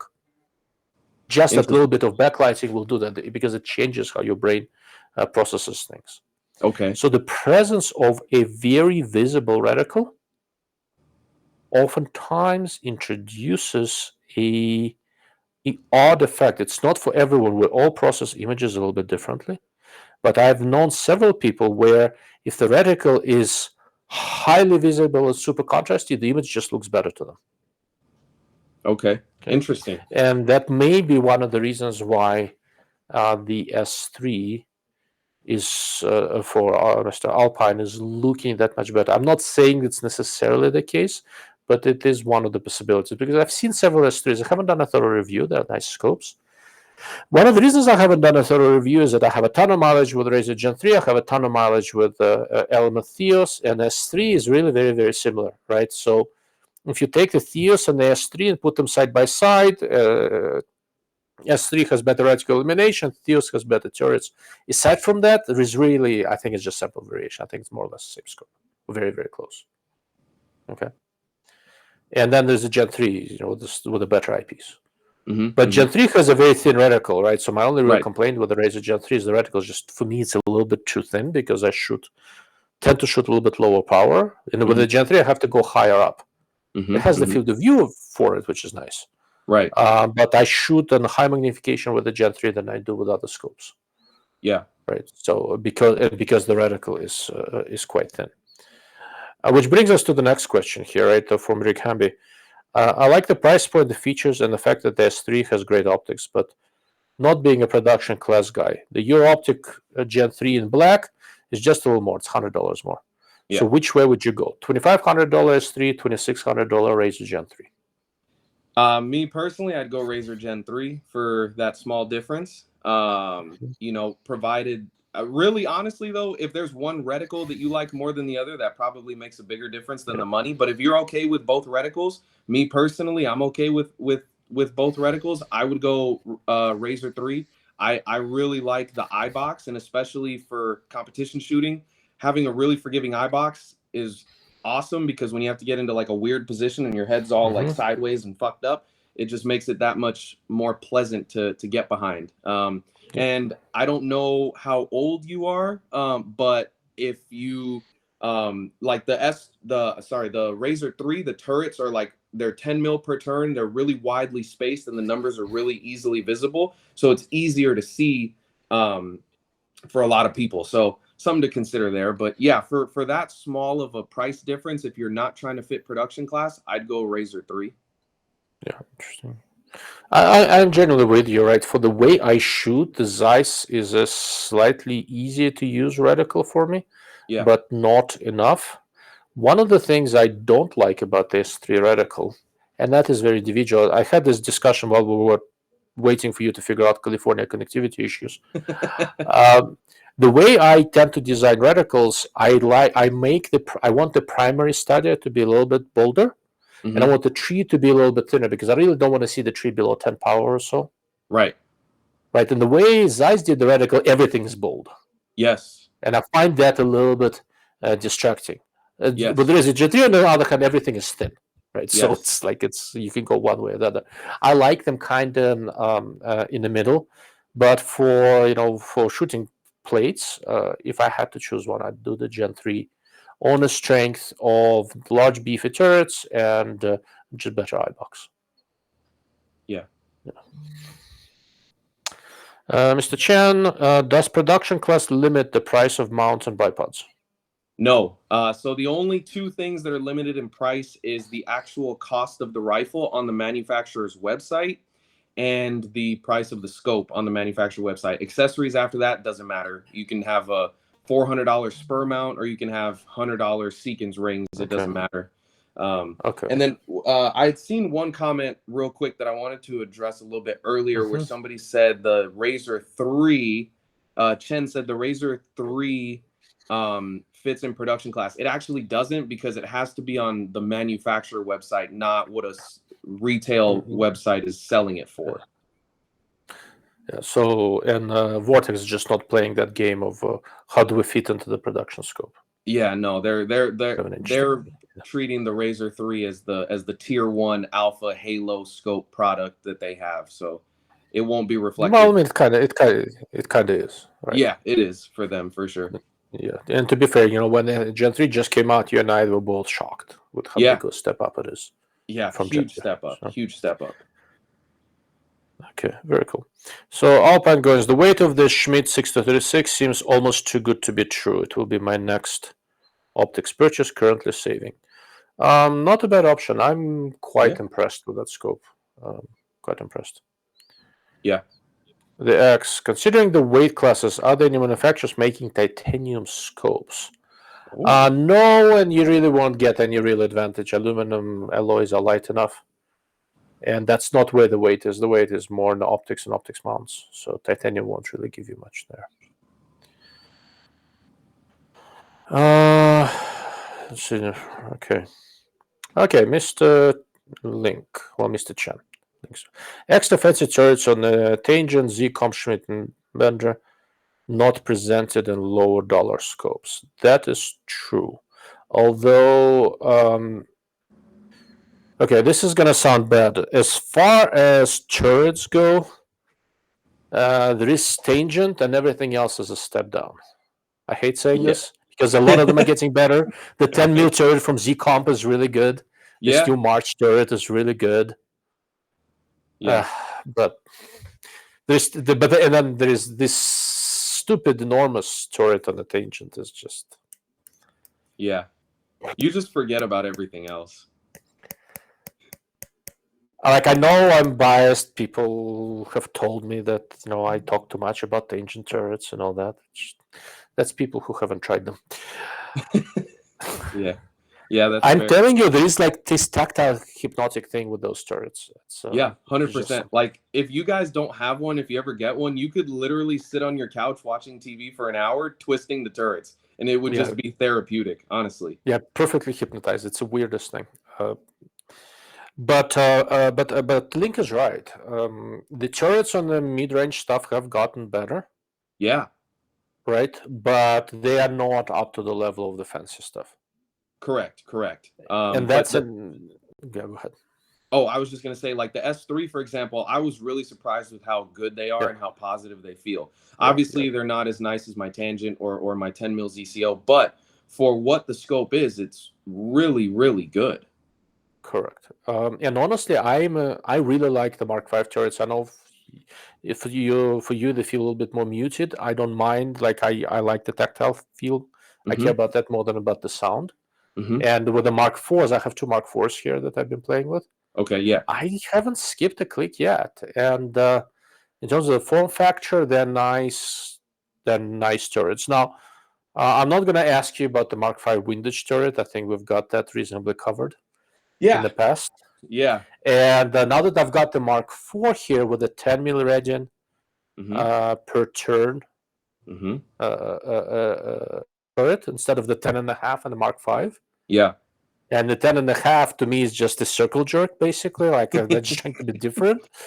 When they first came up with the idea, I thought, okay, I'm going to give it a shot. And then I gave it a shot. I go, okay, that's just somebody was just feeling creative that day, smoking too much in Oregon. I have no fucking clue.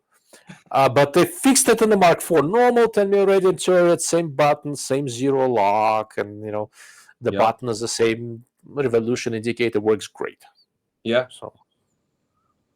Yeah, I think the Mark IVs have really opened up that under $1,500 and under category. And honestly, I'll be the first one to admit I don't have a ton of experience with $1,500 and under. But from the few that I've seen that are kind of the main players in that realm, I think the Mark IV is as good as any of them. It is. So I was did kind of a mini review on the 4.5 to 18, and I'll finish it up after the Antelope Hunt. And it's like $1,500, and I'm looking at what is there, and that's similar in that price range, almost nothing. I think Leopold priced it very well. The 2.5 to 10, for a general hunting scope is awesome. Yeah, I think they did a very good job. Mark V has so much competition in the price where it tries to play.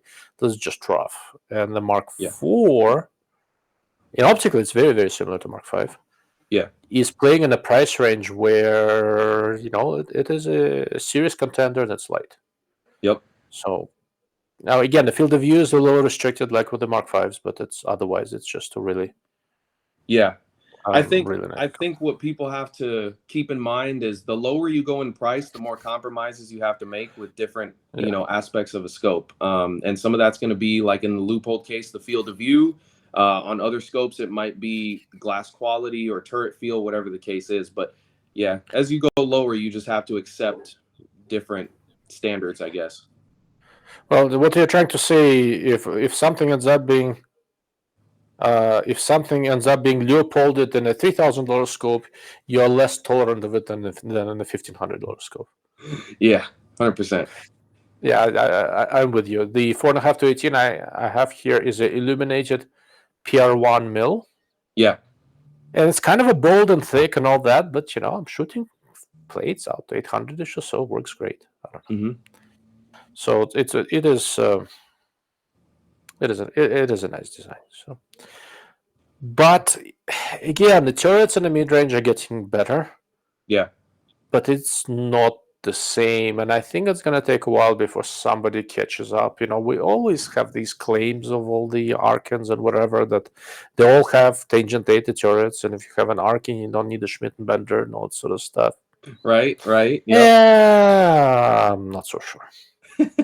Well, yeah, I mean, I guess we're all just dumb enough to keep paying tangent money when we could have bought 18 Arkans for the same price.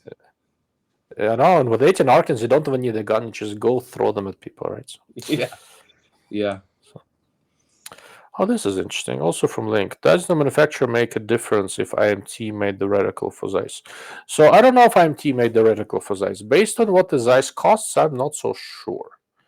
I do know that one of the main IMT patents has expired, and at least a couple other OEMs were spooling up to do diffractive reticles.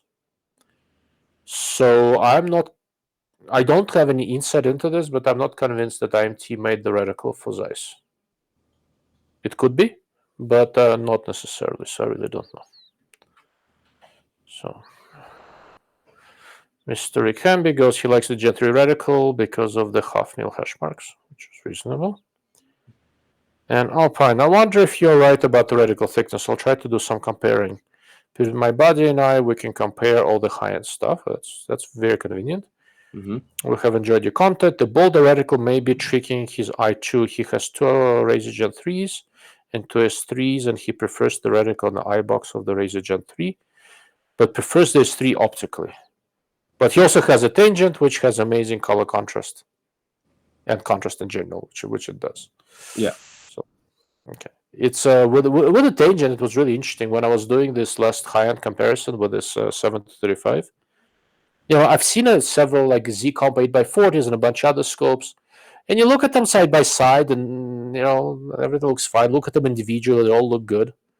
And then you put a tangent next to anything next to it, start ramping up a power, and you just look at the resolution chart, right? Look at the contrast between the black lines and the white lines.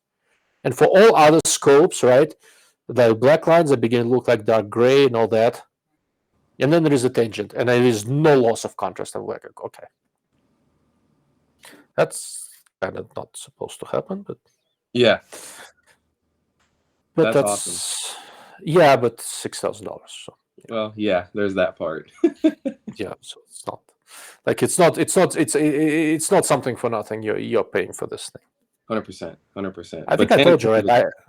I asked them once why their scopes are so expensive, right? Yeah. And they basically said that like we make as good of a scope as we can make, and then we charge them, what it costs. So that's pretty much it. Yeah. They don't take. They figure out the price after they've made the scope for sure. Pretty much, yeah. So it's just a crazy thing. Yeah, I mean, but hey, somebody's got to be the top dog, and right now they are, and it shows, because the interesting thing that I always point out to people, is every year Cal Zant does that, like what the pros use article and all that. Yep. And I always say, big disclaimer, don't take that stuff as gospel, because most of those guys are sponsored by those companies, and so that's why you see some of the some things ranking higher than others. But what I will say is that Tangent doesn't sponsor anybody. Like they don't. And I don't know that they ever will, because they don't have any interest in doing so. And honestly, they don't need it. They sell every fucking scope they make. So, they don't need additional sponsorships. And what I will say is, despite the fact that they don't sponsor anyone, and as a whole, they're probably the most expensive scope for what we do, tactical shooting, at least of the major players, it still was like top 3 this year for most popular scopes, but you got to consider. I think it was second. I think it was second this year. Yeah, second to the Mark V. And you know, it's like all those people paid for those scopes. They didn't get them for free. They're not part of a shooting team for Tangent. Like, they're just shooting it because they believe in it, and they got to pay for it like everybody else. I think the only one that may get one for less than what the rest of us pay for is the other guy on the side of the screen next to me. But you know, even then, yeah, I'm looking at you. I didn't say anything. But you know, what can I say? I will just cryptically answer that all my tangents cost me exactly the same. Yeah. You know, I wish they cost me exactly that much too. But no, and I just want people to remember that. But for the people who don't know this history, I've known Will for a long time. Every time we meet, I point out what the tangent cost me, just so that he remembers. Yeah, 100%, because it cost me a lot more than that. Mine did anyway. But yeah, I think like tangents just they undeniably stand on their own merit, and so far they haven't fucked it up. So, you know, kudos to them. So I will say this, you know, all jokes aside, I'm not really a competition shooter, but I'm going to shoot in the Burris Optics Team Challenge. Yeah. Next year, and you know, I'm invited by Burris, and they want me to come, and they are very accommodating to all my demands, etc. I'm gonna go and shoot in the Burris Optics Team Challenge with the tangent data. Yeah, that was gonna be my next question. Are we gonna give in and shoot a Burris? I briefly considered it, but then I went and walked around there and then looked at how thoroughly they hide the target plates. No, I'm gonna shoot a tangent because with the many other things, with the fairly nice binoculars, there was some plates in the morning when the shadows are just right. I could not find those plates. Yeah. And I'm not a competition shooter. I spend a lot of time with optics. I don't know if there's anybody who does not work for an optics manufacturer who spends more time with optics than I do. Probably not. And if I can't find that plate, you can't see it with that optic. Yeah. So there's extremely high probability that I'm going to be heading to that competition with the tangent. And if I didn't have the accommodations that I have, I'd still buy one. Yeah. I wouldn't buy 3, but I'd buy 1.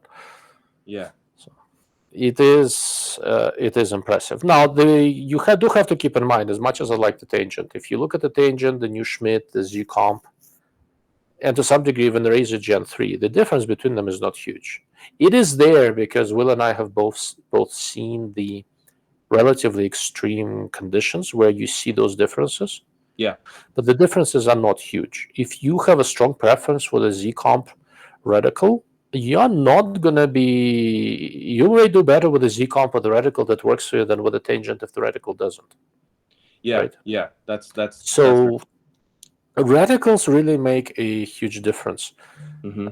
I happen to like the Gen 3 reticle, and I happen to not be big on the Z-Comp reticles because I shoot a little bit differently than Will does, right? But if it was the other way around, Z-Comp would work just fine. And yeah, go ahead. Oh, I was just gonna say, yeah. I mean, I definitely, between the top players, right? Especially now with that new tree reticle from Schmidt Bender, which looks really, really nice on paper anyway. But, you know, I think that's, regardless of what price point you shop in, I think reticle choice has to be kind of high on the priority list, because you don't want to force yourself to use a reticle that doesn't naturally make sense to you. Like, can it be done? Sure, I guess, if you like the rest of the scope that much. But I just, more oftentimes than not, I don't think it's worth it. Like, there's some reticles that I look at and I'm just like, my brain doesn't like this. So I'll shoot it, but I won't enjoy it. But then there's some reticles that I look at and I'm like, I really like this a lot. And it makes sense. And oftentimes you'll find yourself faster on that scope as well when you're shooting stuff. Especially when you're tired. Arguably one of my biggest complaints with the tremor reticles. So I can use tremor reticles just fine when I'm fresh. What that means is that I basically ignore all the Horus bullshit and use it like a normal mill reticle and it works okay. Right. Everything goes to shit when I'm tired. Mm-hmm. All this mess in front of you I start making mistakes, right? Yeah. When I'm tired, I start defaulting to simpler things. The Gen 2 XR, Gen 3 XR reticles work for me just fine. Z-Comp reticles would work fine for me. I would just basically ignore the tree and just dial, because I'm not thrilled, like where they do the tree doesn't do that much for me. These new Schmidt reticles should be fine. Vortex, reticle in the Gen 3, it's a little thin, but again, it doesn't do any of the excessive stuff. Reticle in the Theos is fine. Reticle in the Zeiss, the tree is a little bit too bold for me, but I don't think it would slow me down too much. Yeah. I agree. I really like the PR2 reticle in the ReUpload. I think John Pinch did a very good job with it. If only ReUpload could find a way to illuminate the center. Yeah. Yeah. It's crazy because we got a whole brand new line of scopes before they illuminated the fucking thing. Now at this point, I just gave up. They're not gonna do it. I keep on hearing about people who have seen the prototypes. So, but anyhow, the live stream just went over 2 hours. That means on locals, it's going to stop. Locals only allows me 2 hour long live stream, but we're still on Rumble and Facebook. And then I'll take the video and I'll upload it to YouTube and all that. No words and all. It is what it is. Now it seems to have gotten better. We're not seeing nearly as many freezes and stoppages. Yeah, weird. It's just, I don't know. It's not full moon, but it's full moon somewhere. It's weird shit. But ReUpload and reticles is just odd. Yeah. But where I'm looking for really interesting things, and it's a good thing. So Alpine is brought up, for hunting scopes. I'd love to compare the 6-24 Mark IV and the Element Nexus Gen 2. So that's really interesting. I think the Nexus Gen 2 is going to be a little bit better. I don't have a Nexus Gen 2 here, although I've seen it. What I do have here is what is essentially the same thing on different labels. I have the Gunwerks Acura 5-25, which is essentially the same scope. 30mm scope. It's nicely done. And, it's a little over $2,000, just like the Nexus Gen 2. Yeah. And I think optically it's a little bit better than the Mark IV. The field of view is a little bit wider. It's also a little bit heavier, right? It's not a huge difference, but it is a little bit better. But it's also more expensive. If field of view doesn't bother you, Mark IV, ReUpload's Mark IV HD is extremely appealing. Chen goes, I think the live session locals got terminated. Correct.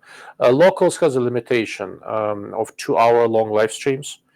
And I spent 45 minutes waiting for California connectivity to resolve itself. So, So in other words, blame Will. But what I'll do is that I will download the video after we're done, and I'll upload the whole thing everywhere. Well, in this case, YouTube and locals. So, which is unfortunate. But once again, it is what it is. We work through the technical issues and do the best we can. Every time I do the live stream, I put a link to the Rumble, to where it's going to be on Rumble in case YouTube does something weird. Yeah. And today did. So go figure. So like I did 2 live streams ago. I do a live stream, it goes to YouTube just fine. And then I go back to change some settings and stuff, and it disappeared like it was like it never existed. And nobody can tell me why. So I downloaded the thing and re-uploaded it on YouTube like a standalone video. Go figure. So it is what it is. Oh, and Mr. Kantbach goes, so Tangent is the actual zero compromise optics company. In a manner of speaking, yeah. They don't try to compromise on a ton. So. Yeah, that's fair. Okay. Very cool. So thinking about optics for competition use. One of the things that keeps on coming up is that people are looking for optics with the most adjustment range. And a lot of it, I think, is driven really by the rimfire competitions. Yeah. Like NRL 22 and things like that. And that is the one part of this we have not really covered. Do you shoot the NRL 22 or no, you just do the centerfire? I shoot a little bit of of 22 stuff. I just do local matches. I don't travel for the rimfire stuff. Okay. But yeah, I do shoot the local stuff. And I assume the only real difference, if you do like the extended version of the NRL 22, you need a little bit more adjustment range. Yeah. 25-yard close focus probably enough. I don't think you shoot anything very close, right? Correct. Yeah. Even 25, it's not really anything at that distance in the matches, but it is nice to have that low of a parallax adjustment so that those closer targets you have more room to play with to get it to look nice. Okay. So what's the closest target you'd normally see in NRL 22? At the local matches that I've shot here, we've done like 75 yards a couple times. Okay. All right. So it doesn't get that close. So it doesn't matter. Yeah. So almost any scope here, even Mark V, which has I think 75-yard close focus, is probably going to be fine. And almost everything else is 50 or less. Yeah. So that should be fine. So for the NRL 22, would you do anything different? So you're still doing the same, Z comp, something like that? Yeah, I mean, for 22 matches, even NRL 22X, which is like a little bit further stuff, you don't really ever see anything past like 300. So, like I don't necessarily need, like 40 mils of like adjustment. So I would, again, because it's 22, the targets are really fucking small. So I'd still pick the best glass that I could. Especially it becomes even more apparent on days where there's a lot of mirage, like, because those really small targets, even though they're closer, they still get really washed out in mirage sometimes if it's really hot. Like here in Southern California, it's been, it's been in the 90s and over 100, the last month and a half or two. So I bet, yeah. It's been really hot, and in those kinds of conditions, I definitely want the best glass that I can get with. And honestly, I really like the tangent for that stuff because the Gen 3 XR itself is a much thinner reticle than pretty much anything I have. And honestly, it's thinner than any tier 1 scope that I know of, just on the main Stadia lines. And for small targets, like 22 targets, I like that because the reticle obscures less of an already small target in already shitty conditions. Okay, that's a fair point. Yeah, the only different thing I think Tangent did between the 5 to 25 and 735 for the Gen 3 XR, they made this Gen 3 XR fine, but the only difference seems to be the center dot. Center dot's a little smaller on the 7 to 35. Yeah, so the rest of the lines seem the same. Yeah, so that's the only thing. I mean, it doesn't make a huge difference to me, but if I was buying a brand new Tangent, I'd probably go with the XR Fine, because mine is the original, and that center dot for me is a little bit too big, but most of my shooting is center fire, so it's not as big of a deal. But, and again, obviously it's not a big enough deal for me to like go and switch scopes, but if I didn't have one and I was going to buy one, I would go with the Fine. I know a lot of people have gravitated towards the JTAC reticle, which is the non-tree reticle. That one's not bad. It's perfectly usable, and it gives you no tree, so there's lots of room to see everything. And I think that one's a good option too. But I'm gravitating towards thinner reticles in general, even for the centerfire stuff. Yeah, but you run a little higher magnification than I do, so it kind of makes sense. Yeah. To be fair, though, the Gen 3 XR, though it's fairly thin, somehow does not bother me. Yeah, I'm not entirely sure why. It's something to dig into. So we got a couple of questions here from Chen.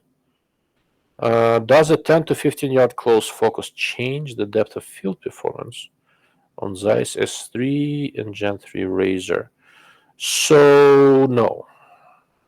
The simple answer is no if the optics are properly designed, and they are. And then is the cost-saving advantages when the Mark V HD has the closest focus set at 50 yards?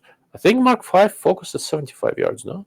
Yeah, so the closest marking on the turret is 75 yards, but you can actually go below that. It's just unmarked. So I don't actually know what that distance is, but in terms of actual marking, 75 is the close focus on the Mark V.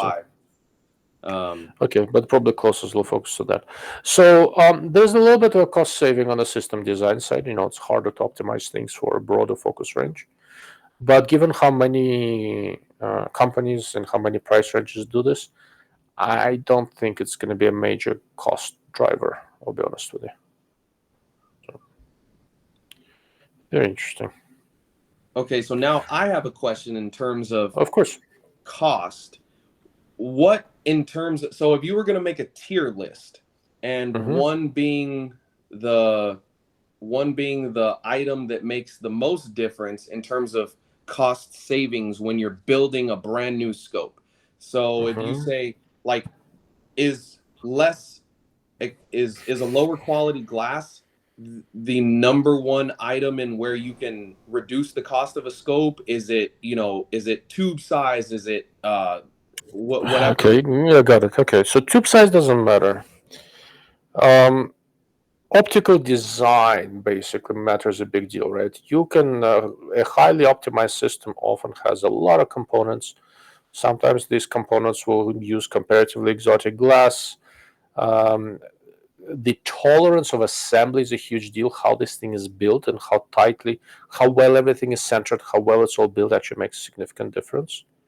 And the cost of the glass itself can be. Coatings are now mostly commoditized, but the big part of the cost of the glass is that how complicated are the shapes.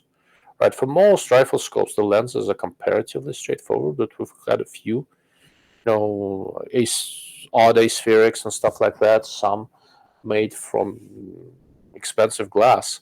That's also expensive. Well, also sometimes it's harder to polish. For example, March's high master thing that they talk about. A lot of it is an introduction to an optical system of this super ED glass, and but it impacts the rest of the design. It's not like you pull out one lens and pop in another one, right?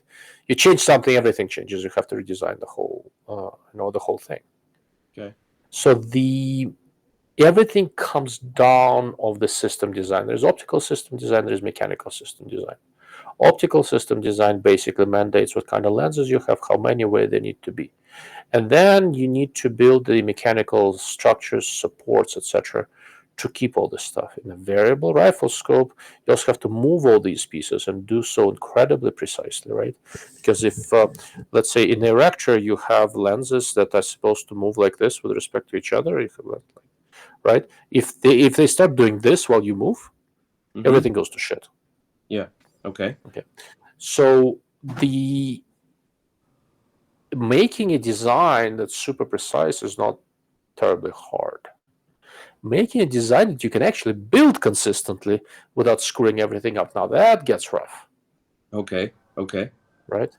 And from how the design is done, now you start running into issues. Let's say you need to make some mechanical parts. If your machining tolerance is 1 micron, it's going to be pretty fucking expensive mechanical parts. Right? You see where I'm going with this? Yes. It's not such a simple thing just to say glass or just to say mechanics. It comes down to design.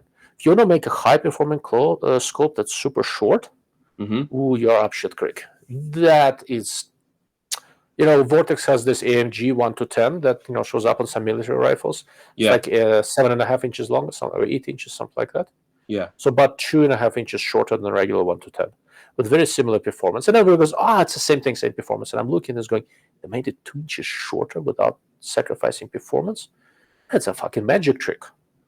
Yeah. That's how hard it is. Right. It's like, imagine you are trying to deliver a racehorse to a competition. Right? If you have a lot of space to work with, the equivalent be you are starting with the finest pedigree, and then you're going to just bring up that horse and take it to a race. And if you're trying to make this thing super short, you basically have a syphilitic pony with 2 arms paralyzed, then you have to make that thing race against the Arabian stallions, right? Yeah. So that's the equivalent. So design can be very challenging, especially if you're trying to make this thing short. Okay. And everything stems from there. All the components becomes challenging, assembly tolerances become challenging, everything becomes hard. Yeah, so it's interesting because two scopes me? that immediately pop into my mind are the Schmidt and Bender 5-20 ultra short. And for what it is, it's outstanding. Now, yes, like I've had several of them, and you can get some chromatic aberration around the edges and some different things like that. So it's not perfect by any stretch of the imagination, but for what it is very good. Really, really good. And really, I don't know that there's a ton else on the market that's that short and that compact that's that good on quality. March 4.5 to 28 by 52 is very similar size. Okay. And optically probably better. Okay. March 1.5 to 15 by 42 is that size, if not smaller, with a 10-time magnification ratio and dual focal plane reticles with some optical compromises. Still very good, not as good as it could be. But again, just extremely challenging design. Yeah. And then the other one that immediately comes to my head is this new Tangent 7-35, because it's actually shorter than the 5-25. Now I know that it has, but it's not short. It's still a fairly big scope. So yeah, it is. But I guess one of the main things that I've heard is that the field of view is a little bit less on the 7-35 than the 5-25, but optically it's better and it's shorter. Now, again, in the grand scheme of scopes, sure, it's still a big scope. It's not terrible. It's not, 12, 13 inches short, but you took what was the pinnacle of scopes, which was the 5-25, and you shortened it, and all you lost was a little bit of field of view, but you gained more optical performance, and you gained a closer parallax. So that, to me, is the other one that sticks out in terms of, like, I mean, I get it. It's more expensive than the 5-25, but how the fuck did you do that? It's a magic trick. No, I mean, they're good. Like, it's hard. Yeah. It's hard, and the fact that they pulled it off is remarkable. Yeah. Right? Look at it. I've looked at this thing next to. You have a ZCO 8-40. Yes. Right? Yes. Look how long that stupid thing is. Yeah, it's long. It's really long. And it's still optically, like, as you go to high magnification, where the length really helps you, and the freaking tangent's still better. ZCO is very good. Yeah. But it's, the fact that they pulled it off made it a little bit shorter and didn't compromise the mechanics, didn't compromise ruggedness, improved image quality, so sacrificed a little bit of field of view is quite remarkable. So now I have a question. Since you bring up the 8-40 on ZCO specifically, the ZCO 8-40 is longer than the 5-25 tangent by like an inch. So it's a really long rifle scope. It reminds me of the US Optics stuff. But optically, it's not head and shoulders better than the 5-27. They're very similar.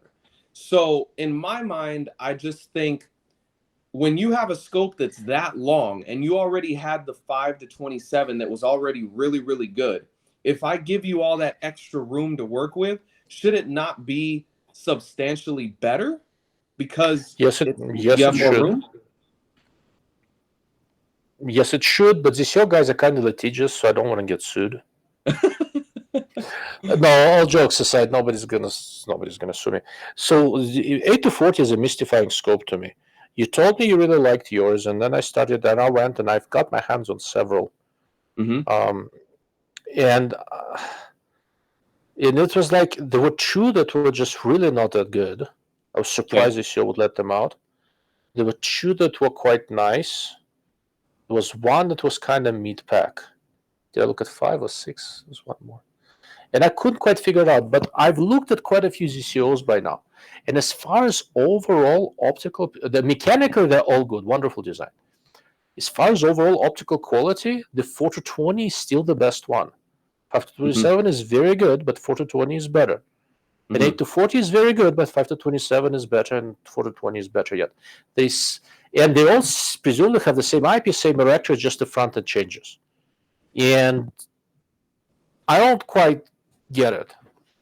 Like, it doesn't make a ton of sense to me. How they size the reticle adjustment range, all that I get. I get why the difference are what they are. Why I'm beginning to see worse performance as you go on high magnification, comparatively speaking, is odd. But the ZCOs to me are clearly better on the lower magnification side. So it is some limitation on how they do the optical design of the objectives. Has to be, right? That's the only thing that's different. And again, like, it's easy for me to say it's not quite as good, right? But there's also more competition there on the high magnification side with larger scopes. But they're also like the 8 to 40. And again, I've seen so many of them over the years, right? The 8 to 40s, I'm seeing much more sample variation than I did with the 5 to 27s. And every 4 to 20 I saw was the same and perfect, like really excellent, right? Yeah. So there's something that they are doing with objective lens design that's making the higher power ones, comparatively speaking, to me at least, a little bit worse and less consistent. And it makes no sense. Now, one of the things to keep in mind is that, so with the ZCO, the stuff that is, hold on, I have a text message. I don't know who it's from. Yeah, that's fine. With the ZCO, all the ones in the US are built and assembled in Idaho here, by ZCO in the US, and the ones that go to the rest of the world are built and assembled in Austria. All the components are made in Austria, but for US scopes, I think they ship me here and assemble them here. It is possible that there is a difference in assembly quality between European scopes and American ones. Right? All the tangents are built in the same place. All the Schmidts are built in the same place, right? ZCOs has 2 assembly centers, and different people, I don't know. Maybe there is something to that. I don't know what to say. I hadn't thought about that. But the 8 to 40s, the ones I've seen have been less consistent. Now, it's also a newer scope. It's entirely possible, it was a year ago, that they've since then made them all identical. I don't. Maybe that's the case. I haven't tried to revisit them. It took me quite a lot of effort to get my hands on as many as I did. But I don't know. There's something to it. And again, so the 8 to 40 is not a bad design. And at 25 and below, it's very, very similar to the 5 to 27. Yeah. Well, and that's where I normally shoot mine, and I really like it in that like 18 to 22 power range. That's why I really like mine, is because that's where I normally am shooting at these days for competitions and stuff. And to me, it's fantastic in that range. I don't spend a ton of time in the 30 and 40 power with it, mostly atmospheric condition. But is it better than the 5 to 27 in that power range? Because you have that one also. Yes, I do. To me, they're pretty close. Yeah, I thought they were almost identical. Yeah, to me, they're pretty close. And I would say for me, the reason that I like the 8 to 40, aside from being that they're very similar in the same magnification range, is I just like one, I have 2 different reticles. I have the 3x in the 8 to 40 and the 2x in the 5 to 27. But the other thing is, I guess for me, I just like having that extra power if I ever need it, but I normally don't, or I normally can't use it. But it's just one of those things where I mean, if I've got them both sitting there, I like to have that little extra on top. I mean, there is no downside, because on low power, you don't need, you never go below 8 for competition. Probably never go below 10. Yeah. That's, with all these new scopes, there's really very little downside, assuming, same build quality. There is very little downside to going with a 7 to 35 or 8 to 40 versus 5 to 25. Right? Because you don't really need the low power for this game, and high magnification once in a blue moon might be useful. That assumes they're all created equal, right? For example, with ReUpload Mark 5, I think the 5 to 25 is a better scope than a 7 to 35. Yes. Right. 100%. So that's a little bit different. But with Z-Comp, on the same magnifications, they perform about the same. But on the higher powers where these things diverge. And again, with the Z-Comp, it's still quite good on higher power. You don't realize that there is something beginning to lack until you put it, next to a tangent or the Schmidt. Schmidt holds performance to 36 power very well. And then you see, okay, there is some contrast degradation there, but only on higher power. There's a question here: does Zcomp outsource the optical design, or do they do it themselves? I was under the impression they do it themselves, but I could be wrong. And That's the reason same why I impression. say that, I kind of know there are a couple of different external designers, optics designers out there, and they do things in a kind of specific way. And when I look at an optical design, I sort of know who did it, and I don't know who did the Zcomp. So my best guess is that they just do it internally. So, but I don't know. And again, I feel a little bit bad. I don't want to rag on Zcomp because it's a good scope. They're good. People will make a good scope. But I'm just seeing more variation in 8 to 40s. Go figure. Yeah. Yeah. Well, and that was kind of my question is, with all that extra room to work with in the 8 to 40, because it's significantly longer than the 5 to 27. Yeah. I figured and I don't want to say that the 8 to 40 is a bad scope, because I really like mine. I do. And in general, it's a great scope. So, I don't want to make it seem like we're just, attacking it, but I would have thought that it would have been like a whole nother step better than the 5 to 27 because you have that extra room. In principle, all that real estate should make things easier. You should be able to get better results. Yeah. But Zcomp did not extract, at the same magnifications, in my opinion, did not extract more performance out of that longer objective lens than they already do in the 5 to 27. Yeah. Okay. So that's a good question here from Chen. Is there quite some savings if people do not go below 10 power? PRS style optics can get away with a 3x zoom like a 10 to 30. Yes, but nobody's going to buy it because bigger is better and you can't market a 10 to 30 scope. Yeah, 10 to 30, everybody automatically thinks bench rest F-class. And even then, 30 is not enough for that stuff. A lot of those guys, like the Marches, are like 8 to 80s, and stuff like that. So, I mean, yeah, I guess kind of following up that question with a question of my own and building on that one, a 3x zoom ratio is on the surface pretty simple. It's relatively simple. Yeah, it wouldn't be super complicated. So I guess at what is there a point where a zoom ratio gets significantly, like there's a big jump between, say, like a 6 times zoom ratio and like an 8 times zoom ratio? Like, is it a significant jump, or is it like gradually? So it's a kind of a gradual thing. The consensus from most optical designers I've talked to, there's not that many, is that kind of the best compromise is probably the 5 times zoom ratio. Okay. Where you can still make it very, very well, very, very nicely optimized. And you have enough zoom ratio. In terms of on the higher end, if you make a 10 to 30, it's not going to be better than a 7 to 35 because we kind of know how to do erector assemblies in that general range. But if you look at the current slate of the 6x zoom ratios, the light optics are 6 to 36s in the Schmidt, they're very good and they're very consistent. And it is harder.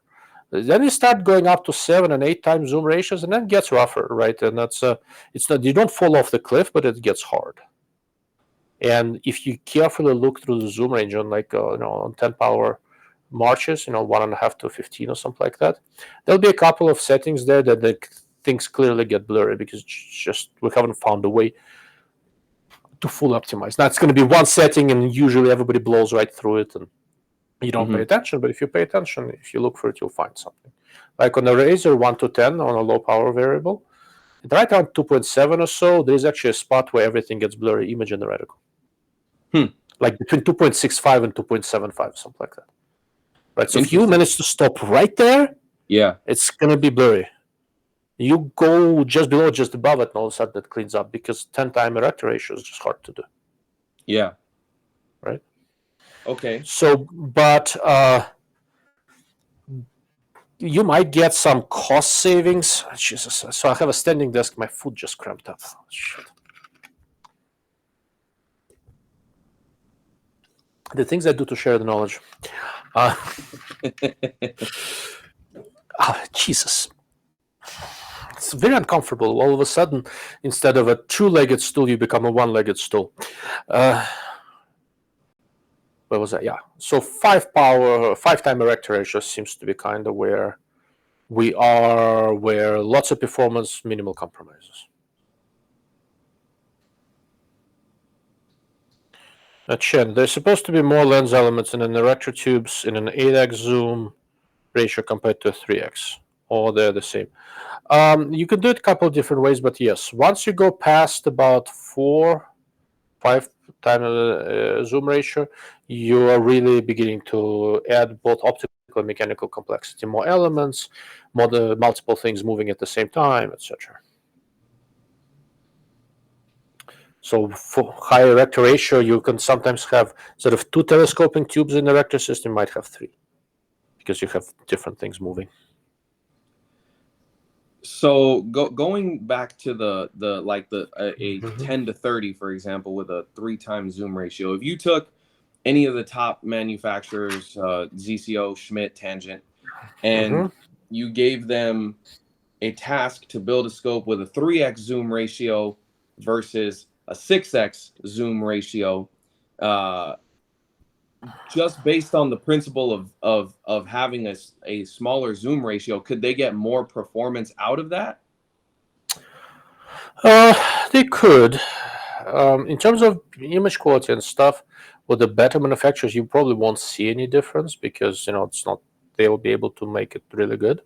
Okay. It's probably going to be easier to get more field of view out of a 10 to 30. You'll probably see the most difference in the field of view. Okay. Than anything else. But in terms of overall, resolution, contrast, etc., it's going to be pretty close.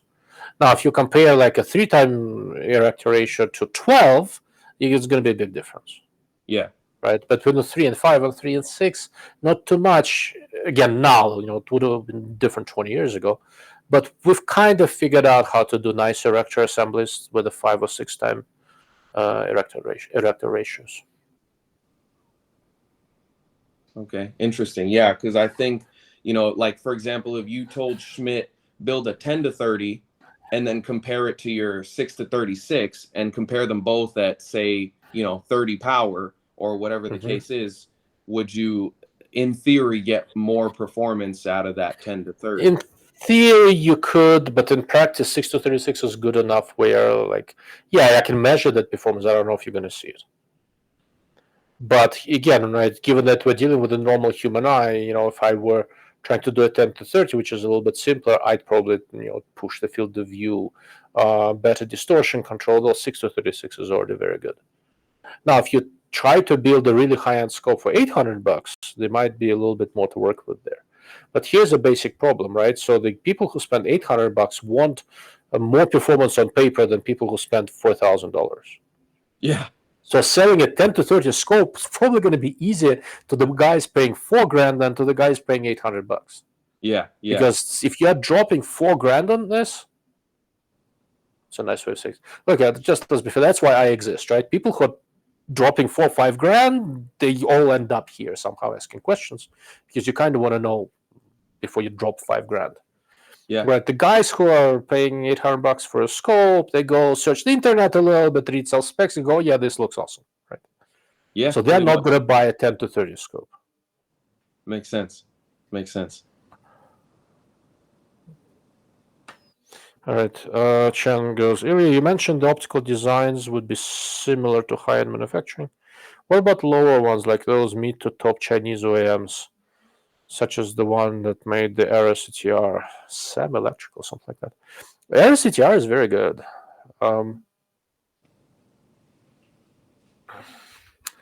It's very hard to say. I have somewhat limited insight into a lot of Chinese OEMs. Again, as you start going into lower price range, and if you're really trying to optimize performance, you might get more with a simpler design. And a big part of it is going to be just because it's just simpler to build, align everything. Assembly quality is going to be easier to maintain. It's just a less challenging design to build. But again, because all these, how do you think the Chinese OEMs learn how to do all this stuff? They go buy a Japanese scope, take it apart, right? Go buy this one, take it apart. They go buy this one, take it apart. And they all look at each other's designs. With some of the optics manufacturers I do occasional work with, how many competitors' scopes they all have? measured very, very precisely, and they know exactly what's in there. All this knowledge kind of proliferates. So, I don't think, again, once you get beyond 5 or 6 times zoom ratio, things start happening. Until then, you're not going to see a huge difference. So, Mr. Conbucket, I feel like I just got called out with the $800 scope comment. Yeah, sure. If you want to take it personally, go for it. It's interesting because high end has always been high end, and it there's always been great scopes at the high end, but there wasn't always great scopes in the mid tier. Like there wasn't always great scopes in the 2000 and under, and even less good scopes, not even great, but even less good scopes at 1500 and under, and almost once upon a time, almost nothing good was 1000 and under. Not that long ago, actually. Yeah, so it's one of those things where, regardless of where the scope comes from, a Chinese or the Philippines or Japan or Germany or Austria or wherever it comes from, like the quality overall, I think has taken an astounding leap within just the last few years versus like the last 5 years to me have been a bigger leap than the 15 years before that. No, but I can see why you think that. Okay. It's not a fair thing to say.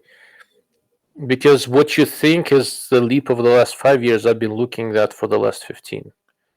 Because remember, I see the prototypes a lot, much earlier than you see the production scopes. Yeah. So maybe you're right. Look, if we step back from this, right? So, I shoot a lot. I have a lot of guns. Mm-hmm. But, I shoot, I have a lot of guns because I like guns. And I collect some old guns and all that sort of stuff.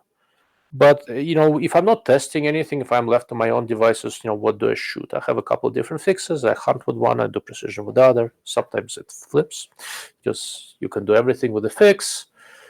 I've got a stack pursuit I like. I don't have any real race guns. I have some nice ARs I've built in, different calibers and all that. If I were, to start from scratch and I'm paying my own money, how would I build this whole optics battery, right? Mm-hmm. Like I would not be, I'm not going to be buying 28 tangents, but I will have at least one. I don't know which one, because I'm really partial to all of them. But, if I wanted to build a race gun, I'd get a 7. I'd bite the bullet and get the 7-35 because this thing is just remarkable. Mm-hmm. Right? So I'd have a tangent. I'd have probably a Razor Gen 3 1-10 on a general purpose AR. Because it gets a lot of flack here and there from people who don't know how to adjust an eyepiece, but it is a very, very solid design, like impressively solid design. I'd probably have a bunch of PST Gen 2s and stuff like this. I'd have the bulk of, I'd have one tangent and one Razor Gen 3 or something along those lines, right? Mm-hmm. And and then I'd have a couple of PA PLXs and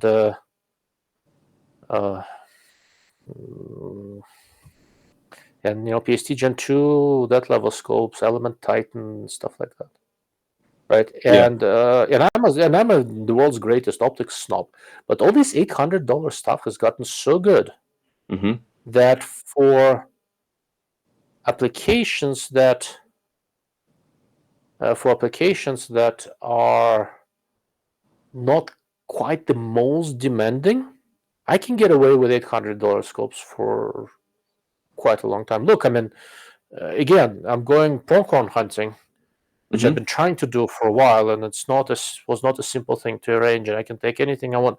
I'm perfectly happy taking the freaking Mark IV. $1,500, right. It's still an expensive scopes. But, I could be going with all sorts of stuff. Yeah, you can imagine what's in my safe. Yeah. Right. A couple of times I've had people come over here who kind of know what I do, don't quite know what I do, right? And I open the safe and go, and it's like, in the cartoons, they go opening the door to heaven, like, oh. You can Yep. probably imagine. It's a testament to how good all this mid-range stuff has gotten that Yeah. I don't feel that I'm going to be handicapped by it in a way, shape, form. Like if I miss a shot, it's going to be because of me, not because of the scope. Yeah. So that's kind of a important thing. So there's an interesting question here from Gun Toting Minnesotan. Do you know much about the Falcon 5-40 that is to come out this next season? They made some big promises with that one. Optical, I'm curious. I know of it, and I know the guy who owns Falcon and stuff, and I had some minor involvement with some things there, but I have not seen the scope itself yet. So I'm supposed to get one here when it's ready. So I'll let you know. Opening the door to heaven or to the inferno, it is Dark Lord of Optics. Oh, so AI is getting better. I decided to hit up some AI tools on the some Dark Lord of Optics imagery. Okay.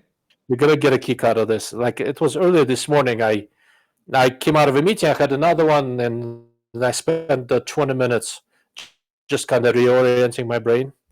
I'm gonna start using these things. I'm telling you. Where's the thing? You're gonna get a kick out of this.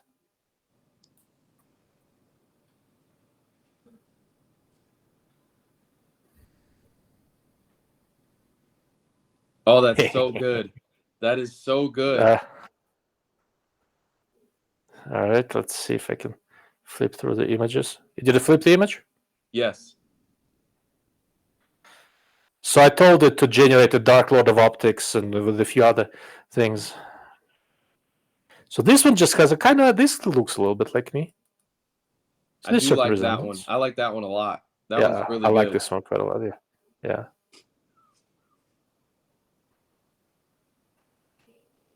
Oh, I like this one. That one's pretty good too. Yeah.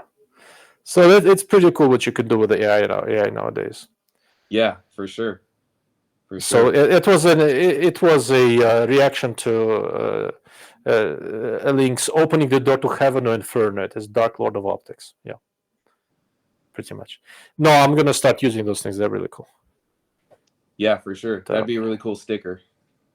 Really cool sticker for sure. I might make a few. I'm not big on swag, but maybe it's worthwhile. Yeah. Just to put it on my safe. Oh, Jesus. Okay. I've been at it for almost 3 hours now, so we need to start wrapping up, guys. I know there are still a few people here for Rumble.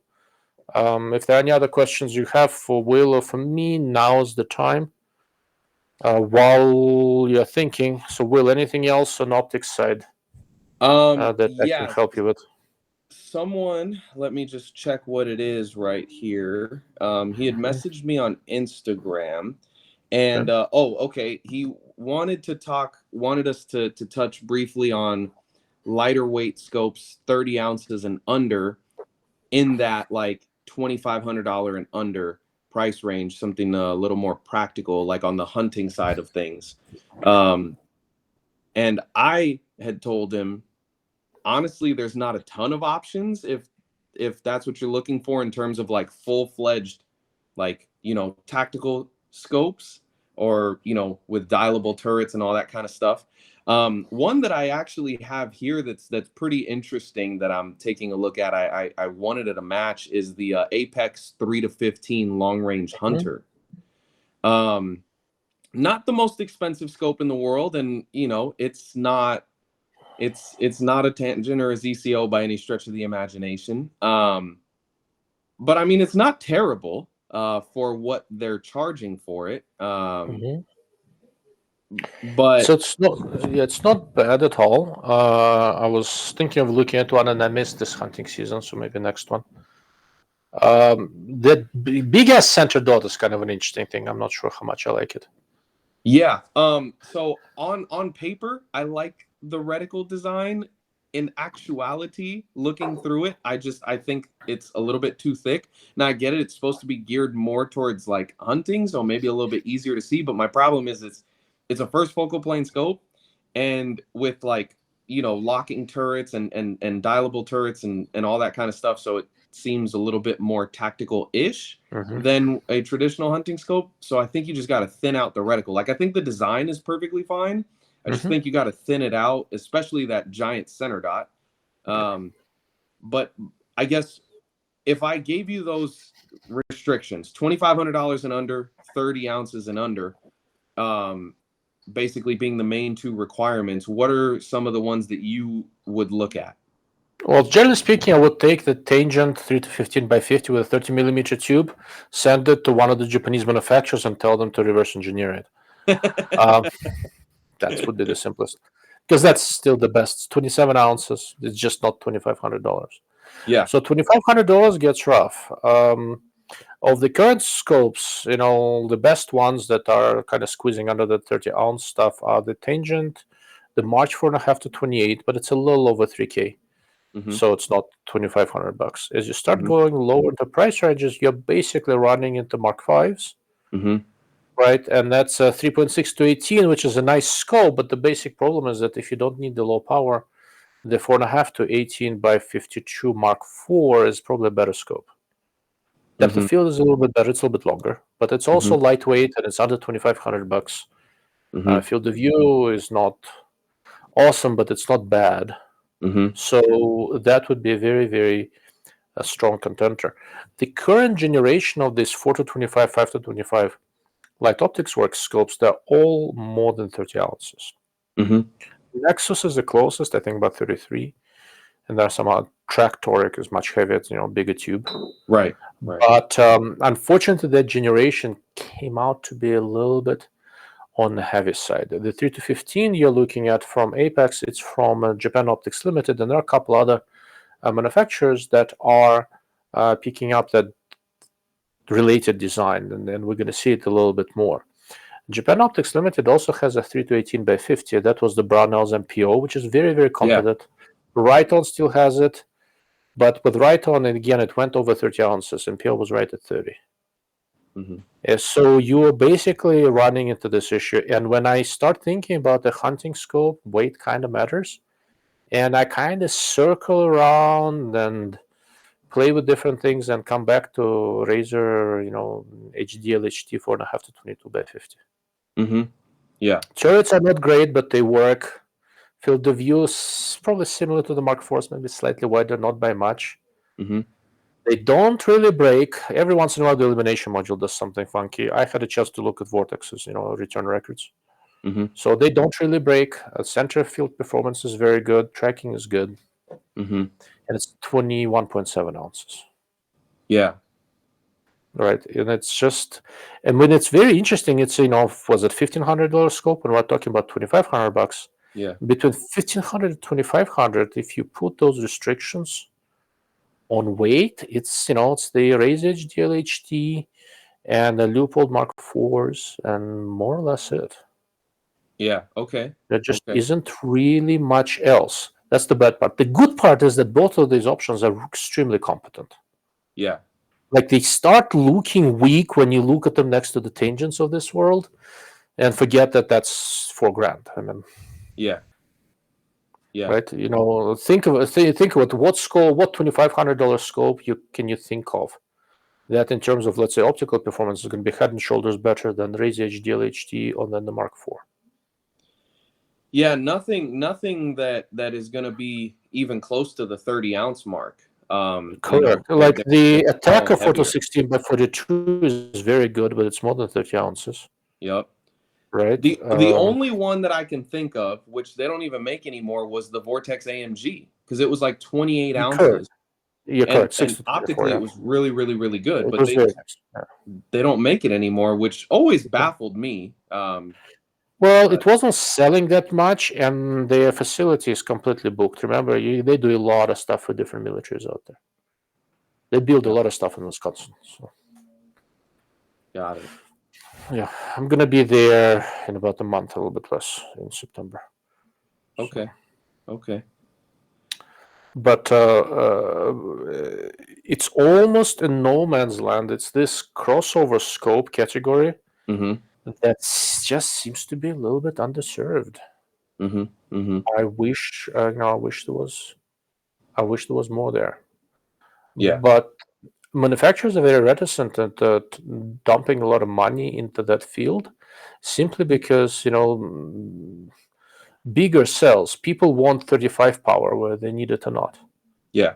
And making a well-balanced crossover design, it might or might not sell. Kudos to ReUpload that they did the Mark IV. I'm very pleasantly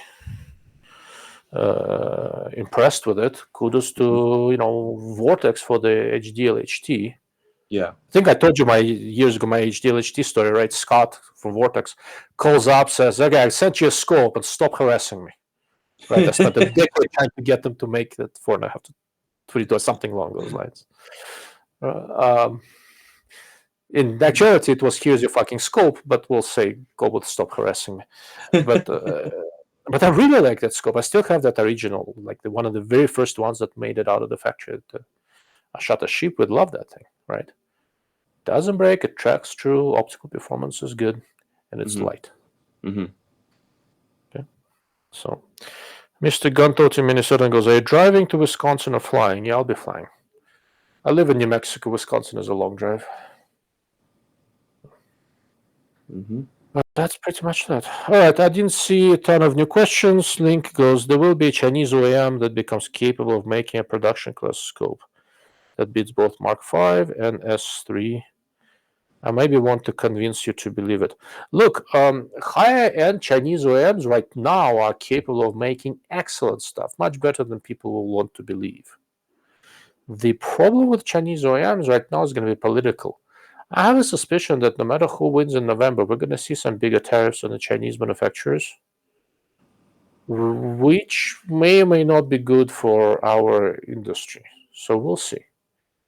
Right now, Chinese manufacturers got so good that the Filipino manufacturers had to get better. Oh, which reminds me, so the Vortex's latest Viper HD optical is spectacular, probably the best I've seen to come from the Philippines yet. 5 to 25 by 50. It's really good. Okay. So, and it's $800-900. Yeah. Front focal plane, good turrets, excellent optics. So rising tide lifts all boats, right? The Chinese OEMs got so good that the Japanese OEMs had to get better, Filipino ones had to get better. Everybody's kind of felt the pressure and had to step up. There is an OEM somewhere in Taiwan I keep on hearing about. I don't know who it is that's trying to get in on this. That might be very, very interesting because there are no sanctions on Taiwan and they can do things at the same cost as mainland China. Wow, okay. I need to figure out who that is. I know there are quite a few red dots now made in Taiwan. They're quite good. But I keep on hearing of somebody who can do full Riflescope assemblies. So that's coming. Korea probably not viable anymore. Yeah. But between Japan, Philippines, China, tariffs be damned, and potentially Taiwan, it could get real interesting. But again, I do not see a big push into crossovers. I do not see a big push into MPVOs because these are the categories that dedicated hobbyists talk about. But the volumes come from the general consumer, and general consumer goes bigger is better. Yeah. So that's a problem. Okay. Almost 3 hours. I think it's time to say goodbye. I didn't see any new questions. I assume we wore you all out. Thank you all for joining us. And if there's anything we missed, put it in the comment, and maybe we'll overcome the technical difficulties and give this another shot. Thank you all, and have a good night.